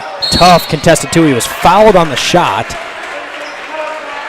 He'll go to the line for 2. It was Mayer that got to him and hit him on the hand as he was fading away from the basket. So Eng will step to the line for 2 free throws. Eng's first is good. Eng's 85 from the line. That was the 3rd foul on Mayer, so he'll have to take a break as Kaiser's back in. And Eng rattles in the second free throw. 26-23. If you're just joining us, thank you for joining us here on Real Presence Radio for Gorman basketball. Update up in Pierre. Lady Knights 33, Pierre 27. That's at halftime. Bush lost it off his hand, and now there's just a scrum for it on the floor, finally in the hands of Costello, and the Knights will push.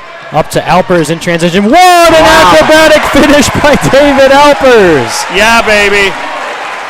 Holy moly, what a finish by Alpers. A nice spinning turnaround, pirouette, ballet class, David Alpers. I hope Brett got that. Oh, he always does.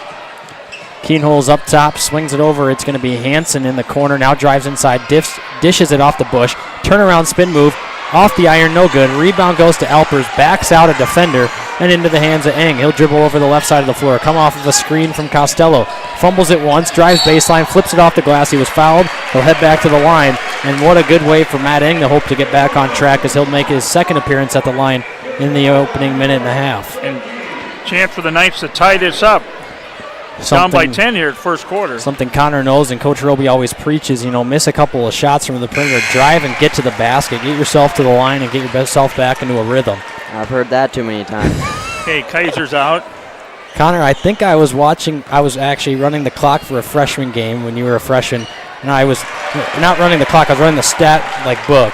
And I swear you had to have put up 14 threes in a freshman game one time, and I was just, at one after the other, I'm sitting there and I'm like, does this kid ever not shoot?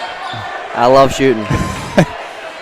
Keenholz with it over on the top of the key, swings it over now into the corner, dump off inside to the hands of Bush. Edmond way out near the 3-point line, nearly threw that pass away. Give and go to Hansen, missed the layup.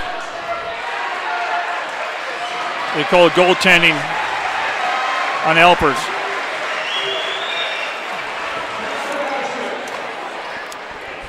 So the basket will count.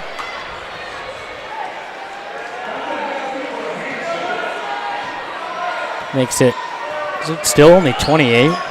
Did that make it 30? No, they were. Were we up by 1? Yeah, we were up by 1. Oh, okay. I couldn't remember. Alpers misses the bunny into the hands of Keenholz. That's one that you want to have back. Off the drive. Keenholz spinning turnaround. Tough shot off the window. Couldn't get it to fall. Got his own board. Went up for 2. Was fouled from behind by Costello. That'll be his second. I thought maybe Rush got him on the front side. So Costello picks up his second. It'll send Keenholz to the line, a 66% free throw shooter. Ambrose and Heckenleibel will check in. Watch out for a quick hitter to Trey Heckenleibel. Knocked down a 3 in the first half. Free throw by Keenholz is good. He's got 9. Hansen leading the way for Pierre and leading all scorers with 10.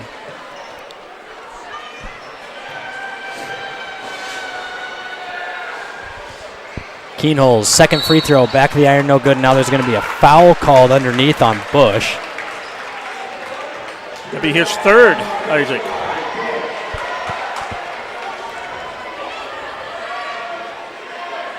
Nope, just a second. Thought there was 2 up there before. So Gorman got the ball down by 2, 5:38, 29-27. Governors on top. Nice one. Nice move inside. Excuse me, nice shot, I should say. Landry ties it up, 29-all. Inside, Edmond, drop step was fouled hard by David Alpers. Edmond wanted to slam that thing home. Just a freak athlete over there at 6'7". A lot of bounce out of Edmond. Caught the drop step, went up for the slamma-jamma, and was hammered from behind by Alpers. Dan, that probably looked like you back in your day. Just great athleticism. No. Oh. Edmond's first free throw is good. You're saying that wasn't like you? I spent a lot of time listening to the coach. That was before, ladies and gentlemen, that was the Peach Basket era of basketball. His coach was actually Dr. Naismith. Because when you sit on the bench, you hear everything that goes on, so you take it all in. Ambrose, triple from the corner. Good. Yeah, baby! Chad Ambrose bobbing the head back and forth. He's got his first points of the night, and the Knights lead by 2. Landry's rolling in the crowd. Come on, he wants to hear the crowd.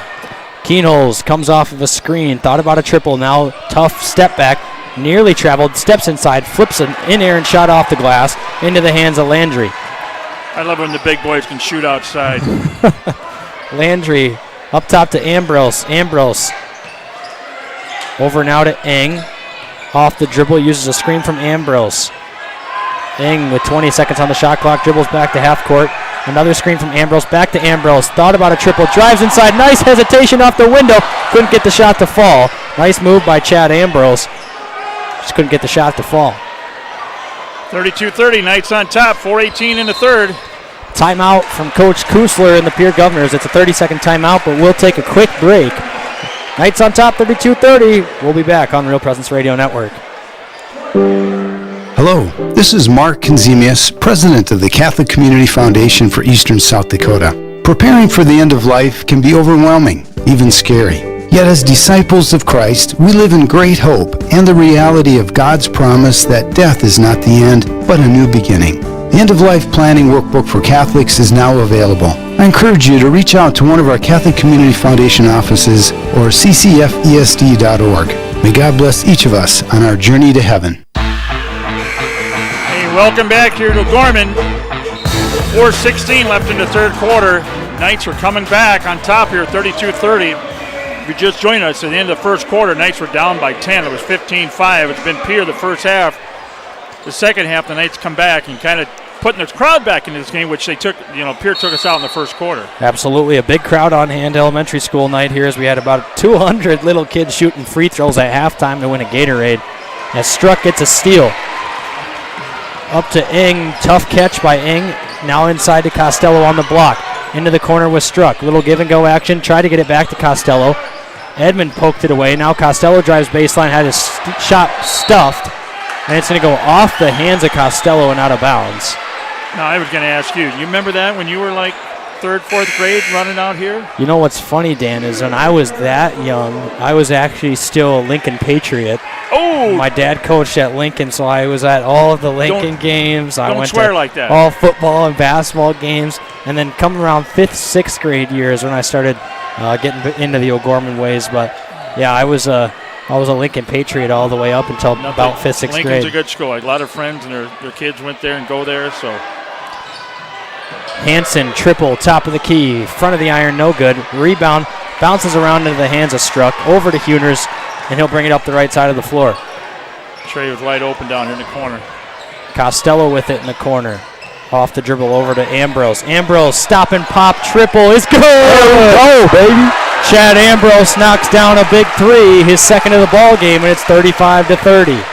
Oh, yeah, baby. That's a lot of confidence from Chad Ambrose there, just knowing he was waiting for his opportunity as the Keenholes sends that one into the sixth man on the bench and out of bounds for a turnover. 35-30, Knights on top, 3:11 here in the third. Now is where if you get a bucket. This place will erupt, I think. Yep. Get Ambrose another look from the perimeter, try to free him up again. Oh, Heckenley was he can pop a three.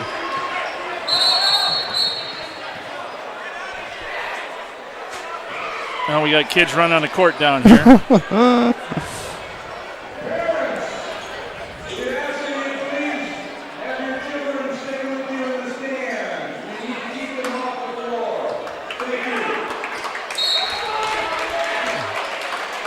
So Huners will come off of a screen here from Ambrose. They'll free up Ambrose. Triple. That one off the mark, no good. Heat check from Ambrose didn't fall. Everyone thought it was about to as this place would have erupted. We had the angle on it, we knew. Keenholes, step back, guarded by Struck, can't get it off, swings it over to Edmond. Pump fake doesn't get Costello to bite. Up top, Hansen with it, guarded by Huners. Swings it over to Keenholes. He'll use a screen from Zabel, then loses it off of his foot. Now over back to Zabel. 8 seconds on the shot clock. Off the dribble, inside of the paint. Tough finish off the window. Couldn't get to fall. Gets his own board. Krieger on the out-of-bounds line, and there'll be a turnover. Krieger with a nice drive into the paint. Shot it, got his own rebound over Heckenleibel, and then tried to roll around and find someone to pass to and ended up sliding on the out-of-bounds line. Elpers, Landry, and Ingen. Good minutes there from those three as Ambrose had the hot hand. Knights have their biggest lead of the ball game at 5. Eng, crossover dribble into the paint. Tries to dish it off. Now it bounces around about 3 times into the hands of Zabel. And over to Krieger. He'll walk it across the half-court line.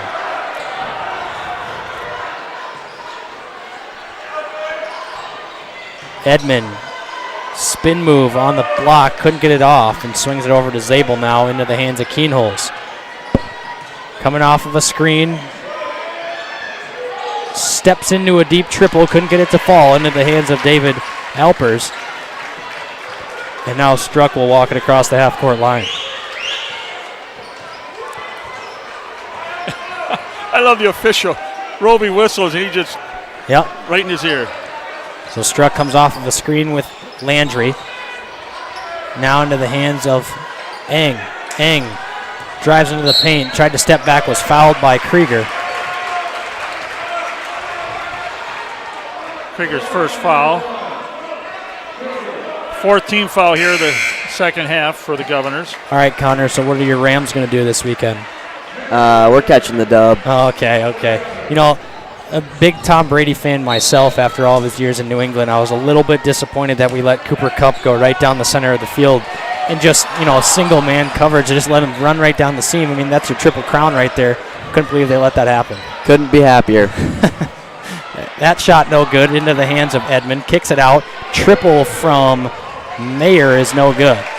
Mayer back into the game after getting that third foul. Eng to Costello off the window. That's a goaltend as it hit the backboard before Keenholes was able to pin it off the glass. Costello will be credited the basket. 37-30. Kusler's talking to Ricketts. Asking if it hit the glass first, and he shakes his head, yes it did. That one nearly stolen away by Struck. Over into the hands of Mayer. Now down to Zabel. Wow, airball. Ooh, I can feel the breeze from up here as that one missed by 4 feet from the baseline. 10-second difference from shot to game here. 37 seconds. Knights up by 7. Ooh. Pass inside to Costello was thrown away by Struck. A little wild on his passes so far tonight. That's why he played receiver. Now Pierre, one last shot. 27 seconds. Knights lead by 7, 37-30. Keenholz with it up top, and Pierre will hold for the final shot. Keenholz walks it over inside the O at the half-court line. Guarded by Landry. He'll put a little bit of pressure on him. Swings it over to Edmond. Edmond fakes the handoff, and now will try to drive. Nearly lost it. Does gain possession. Drive inside. Couldn't get the shot to fall. Was fouled. Looks like he was going to try to go up and hammer it again, and then tried to lay it in, and that's going to be the 3rd foul on John Costello. I thought he traveled. Yeah, it was close. He was dragging his feet there. 3-point specialist Trey Heckenleibel checks into the ball game.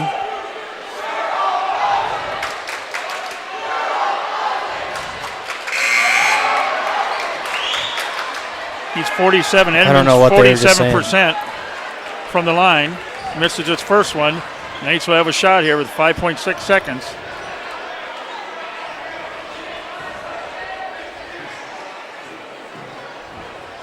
Edmond's second free throw on the way. That one rattles in. Struck over to Heckenleibel. Catching fire, triple, no good. Struck with it. Hook shot. Nearly got that to fall at the buzzer.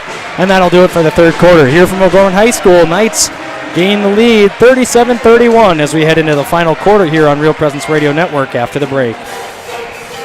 J&J Caseworks and Closets and More is a proud sponsor of the O'Gorman Knights. Following the same rich, winning tradition, family, and Christian values, J&J Caseworks strives to create a work environment to call home. Family-owned and operated, J&J Caseworks has several full-time positions available. Our team members pursue career goals, learn new skills, and get the recognition they deserve. To set up an appointment, J&J Caseworks can be reached at 605-332-0805 or email jobs@jmjcaseworks.com. Go Knights! At Guarantee Roofing and Sheet Metal, we are guided by one simple principle. We do what we say we're going to do. We believe in ensuring our customers are happy with the work we deliver. Guarantee Roofing and Sheet Metal was established in Sioux Falls in 1981 and has been involved with installing more than 100 million square feet of commercial roofing across the Midwest. We have worked on businesses including schools, universities, hospitals, churches, and factories. For more information, we can be reached at 605-331-5121 or online at guaranteeroofingsd.com. Hey, welcome back here to O'Gorman High School. Update up in Pierre. The Lady Knights are in Pierre. 47-35, 4 minutes left into 3rd. Knights lead up there. And here at Sioux Falls, Knights have turned this one around. They were down by 3 at half. They outscored the Pierre Governors here 16-6, lead 37-31 as we start the 4th quarter. Here's Isaac. Knights will inbound it to Matt Ing, who will walk it across the half-court line. Uses a screen from Costello. Dump inside to Costello. Lost it off his hands. Turn around off the window. No good. Rebound into the hands of Hansen. They'll swing it over to Keenholz. Keenholz drives into the paint. Tough fadeaway shot. Good for 2. Lincoln Keenholz drops it in. Coach Jason Poppinga behind us in the window here in the weight room. His second home. Of course, he won a state title at Pierre as a football coach before he came here. Alper's finger roll, crafty move inside, good for 2. Gotta love when the big man has the nice finesse at the rim. Alper's now with 10, 39-33. Keenholz with it now. He'll come off of a screen, then try to drive baseline. Had it poked away by Landry. Now into the hands of Zabel inside to Edmond. They're gonna call a foul on Alpers and 1. Gosh. That's the second time tonight that ref has gotten a blocking call, or a quick call, I should say, quick whistle. Called the travel earlier. Hey, Edmond has 11 now. He's been at the line a lot tonight, hasn't he, Isaac? Edmond's free throw is up and good. Yeah, he's been there volumes so far. 39-36, Knights lead by 3. A minute in here to the 4th quarter. What's been a pretty low-scoring ball game here at O'Gorman High School. Inside to Alpers. They're going to call a travel now I think Edmonds was thinking Albert's got the offensive on that one. Looks like Edmonds tried to pull the chair on Alpers there and back out a little bit. A move as old as time. So Keenholz with it, swings it over to Hansen up top to Keenholz. They'll play a little back and forth and now uses a screen and then opts out of it and drives baseline. Kick to Keenholz, fadeaway triple, back of the iron, no good. Rebound to Edmond, and then Keenholz frees himself up for a layup and then botches it. Rebound Landry. He'll drive near the baseline up top to Struck, handoff to Eng. He'll drive inside, has to get rid of it somehow, and now throws it away into the hands of Zabel. It was poked out of bounds by Alpers. Eng's been leaving his feet a lot tonight and then getting caught underneath the basket.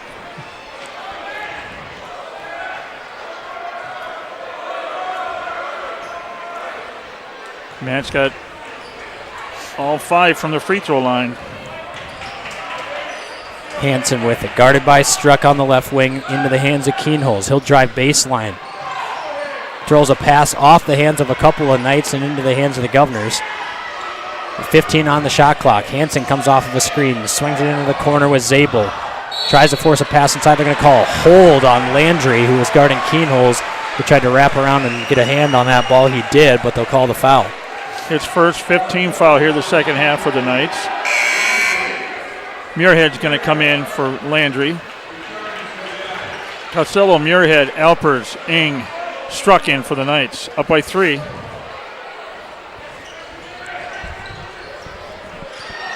Keenholz, that's a deep 2. No good. Into the hands of Alpers. Up top to Costello. Off the window, rattles around and in. Nice pass from David Alpers. Ability to push it down the floor and lead him. And now a timeout from Coach Kusler and the Governors. It is a full timeout. So we'll take a break. Knights on top of the Governors 41-36 with 5:43 left here in the fourth quarter. Stay tuned for more on Real Presence Radio Network.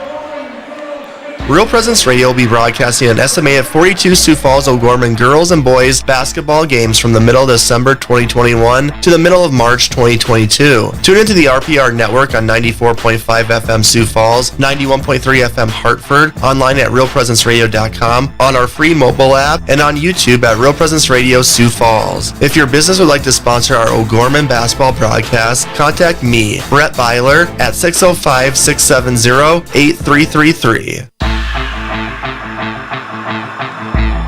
Welcome back to O'Gorman High School here at Real Presence Radio Network. I'm Isaac Struck, joined by Dan Johnson and Connor Roman up here in the booth. And what's been a pretty entertaining game so far at O'Gorman High School. It was all Governors in the first quarter, and then O'Gorman started to trickle back into it before halftime, trailed by 3, and then outscored Pierre 16-6 in that third quarter. Hey, update up in Pierre right now. 1:53 left in the third. The Lady Knights 53, the Pierre Governors 37. So Lady Knights are in charge of that game in Pierre, the number 1 Lady Knights. Couple big road trips to Pierre and into Rapid next week, so little bus action. Hansen, triple off the front of the iron, no good. Muirhead goes up and gets it over everybody. A nice board by Gavin Muirhead. He's got some bunnies. Yeah, he does. Able to leap up over the defender and already adds his size. I mean, that's one factor, but the ability to jump up and get that thing down as Eng's shot is off the mark. He's just been kind of off all night. That one will stay with the Knights. Oh, good. Hey, Dannenbrink joined the bench underneath. All stitched up. All stitched up. Returned from the That's hospital. Good. Yep. Good to see. Prayers are answered. That's the big thing. Healthy. Eng in the corner. Triple. That one off the mark, no good. A rebound into the hands of Keenholz. Up top to Hansen. Up into the hands of Keenholz again, guarded by Struck. Swings it over to Mayer. Uses a screen from Zabel. Swings it over to Zabel and then into the hands of Hansen, who's driving on the baseline around and in. He's going to call an and one. Wow. Good Lord. I'm not going to say it. There's been a lot of tic-tac fouls. Yeah, there we go. He said it. Thank goodness. That's been cheap ones in there inside the night. 41-38, 5:02 left in the regulation here. Knights on top by 3. Hansen's at the line. He's a 53% free throw shooter for the Governors. Hanson's free throw is up and good. Knight's lead is down to 2. Landry will dribble it. He'll come off of a screen, cut his way into the paint, lost it off his hand. Now it's a scrum for the ball on the floor. A jump ball will go to the Governors, and they force another turnover off the dribble. They've lost the ball. Ball might be a little slick down there, Dan. Thank you. That's what I was. I'm like, my gosh, I've never seen so many balls come out of the Knights' hands.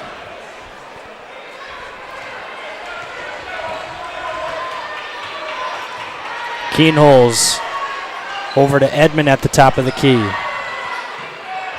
He'll swing a pass inside to Keenholz, guarded by Landry. Turnaround into the hands of Edmond. Deep elbow jumper, no good. I don't think that's Edmond's game right there, because he doesn't get the jumper to fall. Eng into the hands of Landry. Or excuse me, Ambrose now into the hands of Landry. Looking inside at Alpers. Up top to Eng, uses a screen from Muirhead. Eng inside to Muirhead. Nice feed inside. Alpers! Yeah. Another two-handed flush. Yeah, baby. Two-hander. Nice two-handed jam by David Alpers. Transition 3, front of the iron, no good. Goes up and skies over everyone for the board. Knights could build some momentum here again. Nice court vision by Gavin Muirhead on the dish there to David Alpers. Eng dribble and lost it into the hands of Muirhead up top to Ambrose. Ambrose trying to hand it off. Oh, Muirhead was open on the backside. Landry thought about a step-back triple.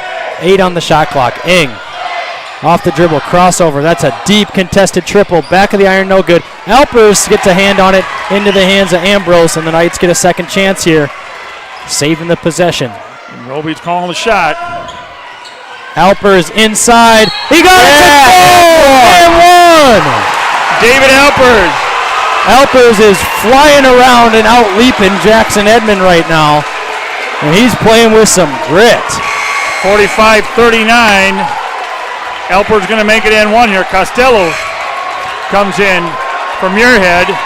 And now he'll clap it up to the student section. Struck comes in for Ambrose. Look at Landry. He's over there waving at the crowd, getting them going. Starting 5's back in. Knights up by 6. 3:21 left in regulation. Alpers at the line for 1. Free throw on the way. It's good. Alpers has come alive in the second half. Dan patting himself on the back with the pick to click. They've been about 70%. Oh, I mean, you're picking the obvious candidate. I'm trying to fly under the radar. Oh, come on. Oh, I'm kidding. I'm just not giving you any credit. I'm not giving you any credit. Hanson dribbles baseline. Tough, too. No good. The rebound, Alpers, who's been active all over the boards tonight. And the Knights have a chance here to expand on the lead. I love his way he boxes out down there and gets the defensive rebounds. Struck over to Eng. Inside to Alpers. Spin move into the paint. And a travel called. I mean, my goodness. Okay, he was way out there. The ref underneath. How do you call that? Holy cow. When you're 2 blocks away? How do you call that from you and the guy underneath doesn't call it? So David takes a seat and gets a nice ovation from the crowd and the bench. Edmonds back in. 2:40 left here in the fourth quarter. Knights lead 46-39. Edmond, elbow. Careful that he doesn't take this thing baseline as Keenholz comes off the dribble. He'll have to force a pass up top. Nearly stolen away by Eng. Now a little back and forth action, and then Mayer got fouled from behind by Eng. It's a triple, so he'll head to the line for 3. The update in Pierre, girls, Lady Knights, number 1 in the state, 60. Pierre Governors 41, 6:42 left in the regulation in Pierre.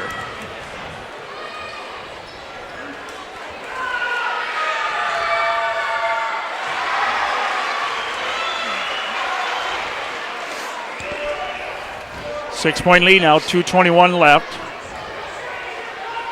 Mayer has a second shot here. That one in and out, no good. So Mayer will have a chance at his 3rd free throw here, 1 of 2 so far. He's only been to the line 7 times before tonight this season. That one up and good. So 2 for 3 from the line, and now Landry will get ready to walk it across the half-court line. Wipes the sweat off his hands, down his jersey. Will now dribble into the right side of the paint over to Eng. Three-pointer, no good. Rebound into the hands of Edmonds, and Eng is really struggling from the field tonight. But when he hits it, crowd's going to erupt. Needs to see one of them fall. Hansen off the dribble. 5-point game. No. They call Struck. I thought it was a foul. Oh, it was? It was a foul, yep. Manny. His third, Isaac. Eesh. Elpers and Muirhead comes in for Ambrose and Costello. Now the Knights got to get smart with their possessions on the offensive end. Take care of the basketball. Work that clock and make it You can't be too conservative, though. You obviously got to try to score, but you got to make sure that you're taking some good shots on the offensive end, because nothing like trying to play too conservative and letting them trickle back in it. So missed free throw now. Muirhead with it over on the baseline. Up top to Struck. Swings it over to Eng. Looking inside at Muirhead. Caught it on the block into the hands of Landry. Had it poked away. Landry tries to go up with it. Lost it once. Up off the window. Was fouled. And Landry will head to the line for 2 free throws. Landry plays some bully ball down inside the paint. Grabs that thing and hangs on there. Goes up through just about anything. And I was talking to his grandpa before, and I said, I know you didn't teach him how to play basketball. Landry's free throws up and good. Grandpa Landry. 47-41 minute, 38 Knights on top. Landry hit the second one. That free throw is no good. Rebound offensive board for David Alpers and one! Yeah, baby. Wavy's a beast this game. David Alpers, there we go, baby. Let me do it for you. Yeah, baby. Yeah, baby. Alpers at the line for the +1. He has been the hot hand for the Knights. On fire, Isaac. Free throw is good. Alpers gives a little shrug of the shoulders and hops down the floor. Knights have the largest lead of the game with 9. Nearly stole that one away from Edmond. Inside, shot block, and one Manny's for fourth. Hansen. That's Manny's 4th. Wow, that shot was hard off the glass. Hansen to go to the line. He's a 53% free throw shooter. That's Manny Struck's 4th foul. Roby's going to leave him in here with 1:25 left. Knights up by 8. 7. Timeout from Coach Kusler and the Govs. It's a 30-second timeout. We'll take a quick break. Knights lead by 6 here on Real Presence Radio Network. Real Presence Radio is available on Google Assistant devices, including Google Home, phones, tablets, and smart displays. To start this action, say something like, "Okay, Google, talk to Real Presence Radio." It will then ask what station you want to play, to which you can respond, "Play Sioux Falls," or "Play AM 970," or "Play WWEN." From there, you can use words like play, pause, and stop. Listen to RPR anytime, anywhere on Google Assistant devices. Hey, welcome back here. 50-44, Knights on top here, 1:25. Update up in Pierre. The Lady Knights 63, the Pierre Governors 45. 5:10 left there in regulation in Pierre. So Knights will inbound the basketball underneath of the Governor's basket. They lead by 6 with 1:25 to go. Ricketts Jr. telling Struck that he's able to run the baseline if he would please. Inbounds it to Eng. Eng will dribble across half court here. Over the middle, into the hands of Landry. Drives into the paint. Turn around up top to Costello. Over to Eng. Hit it, Matt. That's a triple from Eng. And there we go. So Eng finally hits the triple and shakes his arms like, what's going on here? Keenholz steps into a deep triple, and it's good. So Keenholz keeps him in it. And a timeout from the Governors. This one's going to have to be a full, I believe. Yep. So you got one timeout left for Pierre, 4 for Roby. We'll take a quick timeout here on Real Presence Radio Network. Hello, this is Mark Konzemius, president of the Catholic Community Foundation for Eastern South Dakota. Preparing for the end of life can be overwhelming, even scary. Yet as disciples of Christ, we live in great hope and the reality of God's promise that death is not the end, but a new beginning. The end-of-life planning workbook for Catholics is now available. I encourage you to reach out to one of our Catholic Community Foundation offices or ccfesd.org. May God bless each of us on our journey to heaven. Welcome back to Real Presence Radio Network. As the O'Gorman Knights have a 6-point lead over the Pierre Governors. Update up in Pierre. 65-50. Now the scoreboard went out. 65-50, yes. Knights on top. 3:44 left in regulation there. So the Governors are sticking with them. And thanks for joining us tonight. We appreciate you watching and listening to O'Gorman basketball and Real Presence Radio and supporting Real Presence Radio. We appreciate it. You got a minute left here. Knights up 53-47. They got the whole length of the court. Knights with the ball. Send Alpers on a little run out here and let him emphatically put the dagger in him. Well, they try to. Edmund was kind of following him step for step. Landry dribbling across the court, nearly lost it. Slip of the foot into the hands of Alpers, up top to Struck. Over to Landry, 25 on the shot clock. Pierre's going to elect to play defense. Landry off the dribble now. Double teamed over to Struck. Into the hands of Eng, and Struck was actually fouled by Hansen. So it'll send Struck to the line for a 1-and-1. But two-possession game here, 41 seconds, 53-47. Struck a goal to the line. Struck in 65% free throw shooter on the season. That one rattles in and out, no good. Whoa, that hurts. Two-possession game. Now the Knights playing some active defense here, trying to deny Keenholz. Pierre has one timeout left. Keenholz inside to Edmund. Turn around into the hands of Zabel off the window, good for 2. And then smart move to hand the ball to the ref as now Eng takes a spill on the floor. Into the hands of Landry. Over to Struck. 10 seconds left. Struck's fouled, and he'll head back to the free throw line for another 1-and-1. 10 seconds, 53-49. 10.5 on the clock. Coach Kusler is not happy with Ricketts Jr. on that call.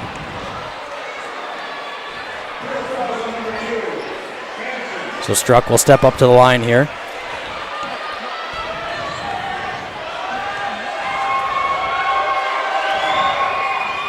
That one is up and good. So Struck at the line for one more. Knights lead is 5, can make it 6 with a made free throw here. Put it in, Manny. Struck's second free throw. That one is true as well. Knights lead by 6. Governors will roll the ball to Keenholz, down by 6, 8 seconds left, 7 seconds left. Bank shot, no good. Rebound inside by Hansen, tough 2, can't get it to fall.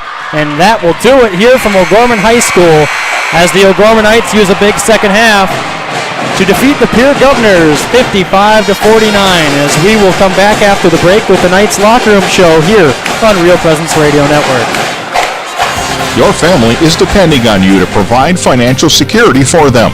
The Knights of Columbus can help you with insurance solutions such as disability income, long-term care, both term and whole life, annuities, retirement, and estate planning services. Join the Knights of Columbus today at kfc.org/join us for access to all these insurance services. Call the BB Agency at 605-882-8689. That's 605-882-8689.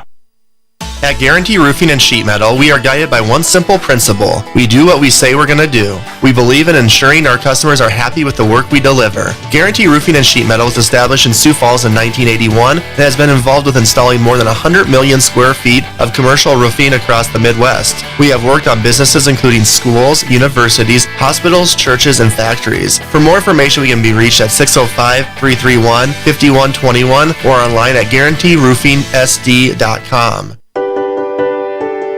Imagine a place where your child is always welcome, where faith and education go hand in hand, and character is developed through perseverance and service, ensuring a love of learning and a compassion for others, built on a foundation of Catholic values, where faith is not only talked about, but lived.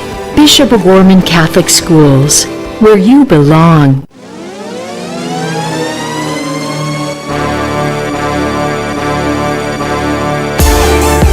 from the Real Presence Radio Network, welcome to the O'Gorman Knights Locker Room Show. Now, back to the gym.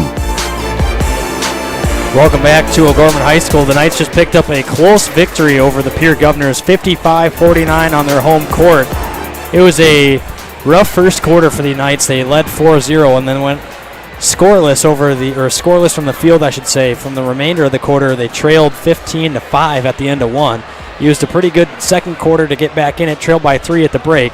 And then the third quarter, it was all O'Gorman, and they didn't look back from there and hung on to a 55-49 victory over the Pierre Governors. Even in the second quarter, we came back 16-9, outscored them there. We're down by 3 at half, but we came back. But like you just said, the third quarter, 16-6, and then we end up winning 55-49. I'm going to swing it over to Connor. What did you think of David Alper's performance tonight? What did he do to help spark the Knights? You know, those two-hand dunks, those are crazy. Yeah, absolutely. That one twirly layup, that was insane. I almost forgot about that one, the twirly layup that he somehow... Silhouette. Yeah, that looked like a ballerina move there. But, yeah, he provided some crazy good minutes there for the O'Gorman Knights. Got in a little bit of foul trouble early and then didn't foul the rest of the game. And he did a really good job of playing good defense as well as providing some offensive balance attack from David Alpers tonight for the O'Gorman Knights. So what we're going to do is we're going to take a quick break. When we come back, we'll have our possibly the Pizza Ranch player of the game before Coach Roby comes up, but then we'll have Coach Roby for an interview and a scoreboard update from other games going on around the state. All of that is to come here on Real Presence Radio Network. Real Presence Radio is available on Alexa-enabled devices, including Amazon Echo, phones, tablets, and smart displays. To enable the skill, just say, Alexa, enable Real Presence Radio. To listen, say something like, Alexa, open Real Presence Radio. It will then ask what station you want to play, to which you can respond, play Sioux Falls, or play AM 970, or play WWEN. From there, you can use commands like play, pause, and stop. Listen to RPR anytime, anywhere on Alexa-enabled devices. Hi, this is Mark Holcraft. And this is Dr. Joseph Holcraft. You know, Mark, Jesus asks 307 questions in sacred scripture. He is asked 183, of which he only answers 3. What's the business with all of this questioning going on in the Bible? Well, Joe, there's a lot there, and we'll be ready to take that on. Tune in to hear about these questions and more on Awaken every second and fourth Wednesday at 7 a.m. Central here on Real Presence Radio Network. Welcome back to O'Gorman High School here. What a ball game tonight, folks. I hope you enjoyed it as much as we did. Brett just shut me off. Hope you enjoyed it as much as we did here. What a fabulous game. Isaac talked a little bit. You know, the Knights were down 15-5 in the end of the first quarter and kind of took us out of the ball game. Came back in the second half, down by 3, 24-21. Third quarter, fourth quarter, the whole second half was all Knights. Knights victorious here with 6. Let's go to the scoring. Manny Struck with 4. David Alperts with 18. Matt Ing ended up with 8 tonight. Rush Landry ended up with 7. John Costello with 7. For Pierre, Keynotes had 14. Hanson had 16. And Edmond had 12. Pierre with 3 in double figures, and the Knights with just 1 in double figures. So what a fabulous game. Update up in Pierre right now with 37 seconds left. Knights on top 75-54, and the Lady Knights are going to be victorious up in Pierre. So here comes Coach Roby right now, so we're going to have the interview with the victorious coach. Coach Roby joins us now. Coach, hey, how's it going? Congrats on the good win tonight. You guys got off to a rather... Hey! How are you? Isaac has to say hi to all his fans. Well, that was one of my students right now. So I knew it was. I knew exactly what it was. I think that's cool. All right, so you guys got off to a little bit of a slow start. You're up 4-0 and then went scoreless from the field in the rest of that first quarter. And then in the second quarter, you used some good runs and some good athletic ability and finally got going in the paint a little bit. But what I want to focus on is, Matt Ing struggled a little bit from the field tonight, and you guys were able to kind of pick up the scoring from where you usually would have it with Ing in different areas. I thought Alpers was really effective. Chad Ambrose gave some good sparks off the bench. You guys are able to score in a variety of ways. Just talk about how you guys overcame some early struggles and then really played a solid second half. Well, and you're exactly right, Isaac. We get out of the gate 4-0. I always tell our guys, try to get the momentum first. And it's not so much scoring first, but get the momentum of the game first. And then we talked about at halftime, I just teaching point to them. I said, hey, who had the momentum? And even though we scored first, they completely had the momentum throughout the first half. We didn't play very good. I shouldn't say we didn't play very good. We didn't shoot it very good. Sometimes we rely on Matt so much, and when he went cold and he wasn't getting any looks, and, it was a really physical game for him. And I don't mean that to be sour grapes by any means. It was just really physical for him, so he was having a tough time trying to get into rhythm. And with that being said, then I think everybody kind of struggled. My son said to me at halftime, or right before half, he said, if we could just get it to 6, right before half, just get it to 6. I think they were up 12 or 10 at one time, and then we go in the locker room only down 3, and we're thinking, jeepers, we couldn't play any worse, and I think they're playing pretty well right now. So, and again, I shouldn't say we can't play any worse. We couldn't shoot it any worse. Big difference. They played hard. But they came out in the second half fired up. They came out pushing that ball right to the basket. We did. Again, we keep saying this. Who can guard David Alpers down low? David is just a man among boys sometimes. He had a great game, obviously, and just did some really good things. I don't know how many boards he officially had, to go with his 18 points or whatever, but I'm sure he had a double-double. It was at least. Yeah, he was doing a good job, especially playing defense. And now to kind of touch on the defense, when you come into a game and you have guys like Lincoln Keenholz on the other team and Jackson Edmond, I thought you guys did a pretty good job kind of holding them to, Keenholz finished with 14 and Edmond finished with 12, I believe, or 14 as well. But when you're able to hold their 2 guys to 28 points, the only problem was that Hansen kind of stepped up off that third rotation, kind of scored on you guys a little bit, and he actually led the way. But just you guys played good defense, I thought, on some of their better players. I thought so too. Again, Rush had the initial tab, I guess, on Keenholz, and Lincoln's a phenomenal player. We all know that. He's a phenomenal athlete. So it's a tough job, and I know your brother was going to get some stabs at him as well, just to kind of change it up. And I thought they both did great on him because he's a threat no matter where he's at on the floor. And with that being said, it was a physical game. I thought our kids played well. I was really happy with the way they grinded one out, if you will. I have to keep reminding our guys, you're going to get everybody's best shot. It's just the nature of the beast, and I love it. You wouldn't want it any other way. Not at all. Absolutely. Well, congratulations, Coach, on the win tonight, and looking forward to watching you guys back in action later in the week. Okay, thank you much, guys. Coach Derek Roby of the O'Gorman Knights after a victorious night over the Pierre Governors, 55-49. We'll take a break, and we'll come back with the Pizza Ranch Player of the Game on Real Presence Radio Network.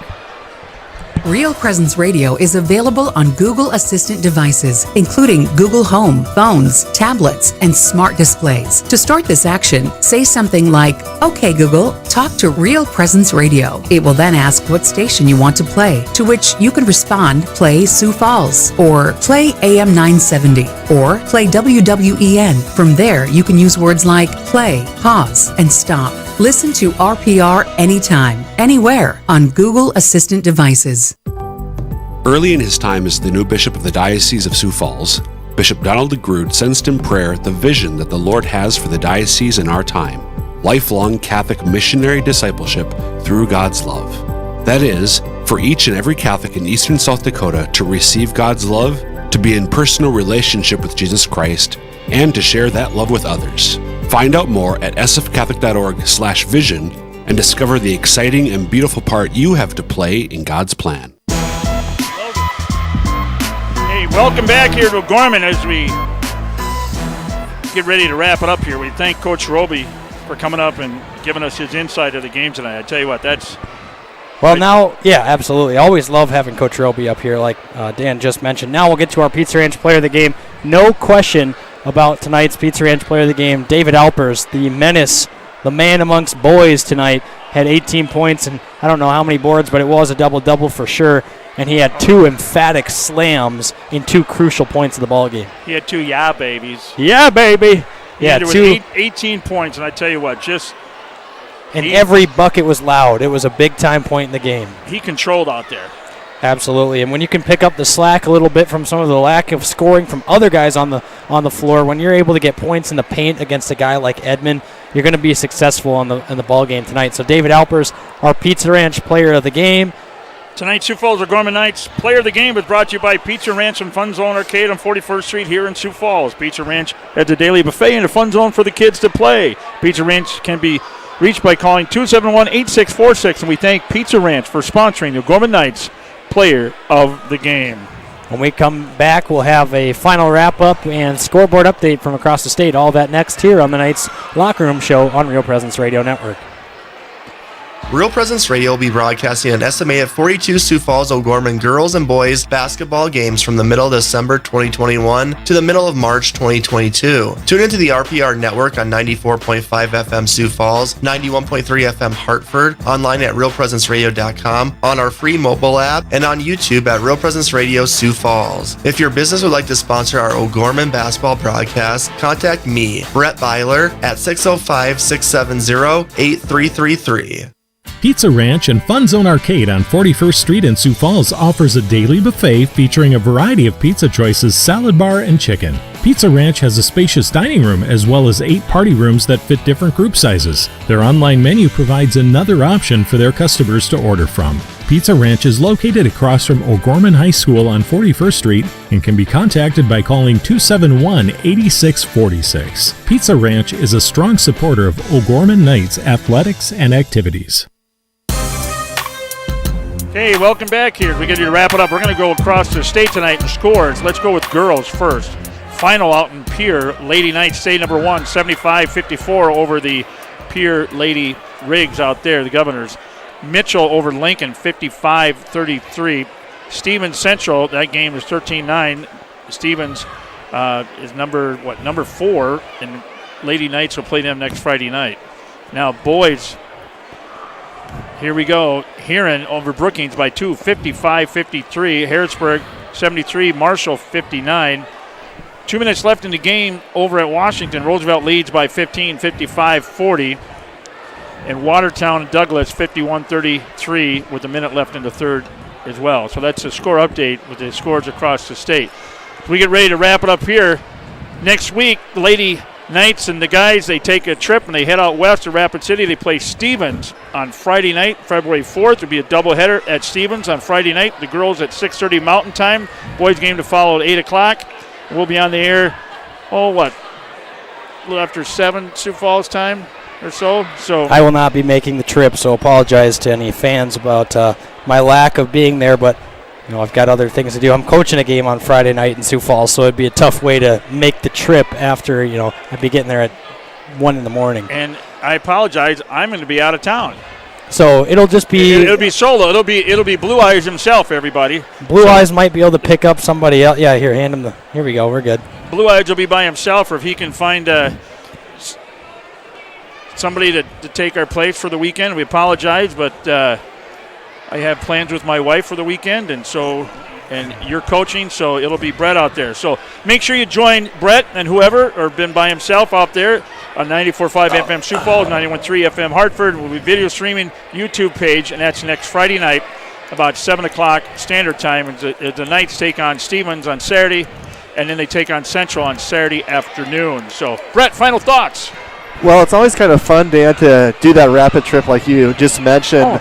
For tonight, it was kind of a grinded-out game for O'Gorman, where it's kind of first team to 50 wins, and you got to be able to win in different ways if you're a good team, because some games you're not going to be able to shoot the ball well, and I think O'Gorman showed tonight that their defense can kind of lead them to victory, and then kind of ground it out down low when a guy like Matt Ing struggles shooting tonight. So good win for O'Gorman tonight. They're going to have a week off, and that's the Rapid City trip, so look forward to that. I tell you what, but you know what?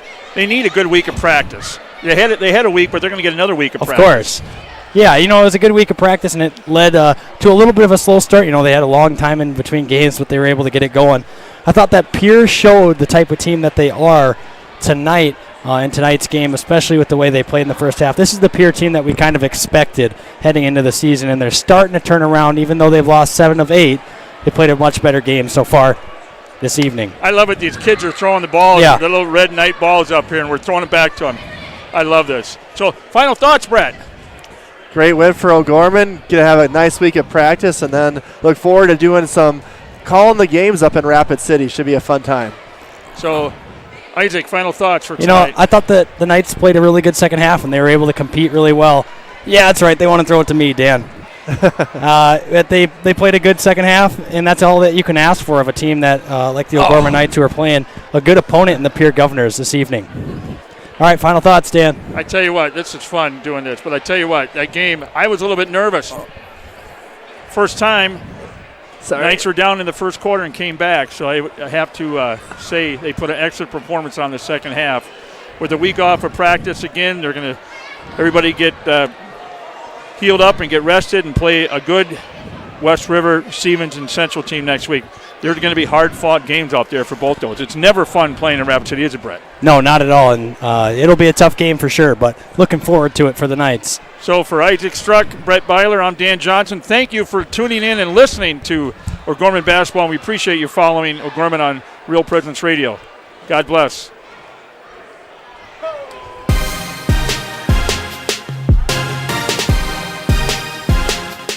From the Real Presence Radio Network, O'Gorman Knights Basketball has been brought to you in part by Catholic Family Services, Catholic Community Foundation of Eastern South Dakota, Jardine Construction, Barnett Vision Clinic, Bishop O'Gorman Catholic Schools, Sioux Equipment Company, Closets and More and JMJ Caseworks, the BB Agency, Knights of Columbus Insurance, Pizza Ranch and Fun Zone Arcade on 41st Street, Guarantee Roofing and Sheet Metal, and Barnett Lewis Funeral Home.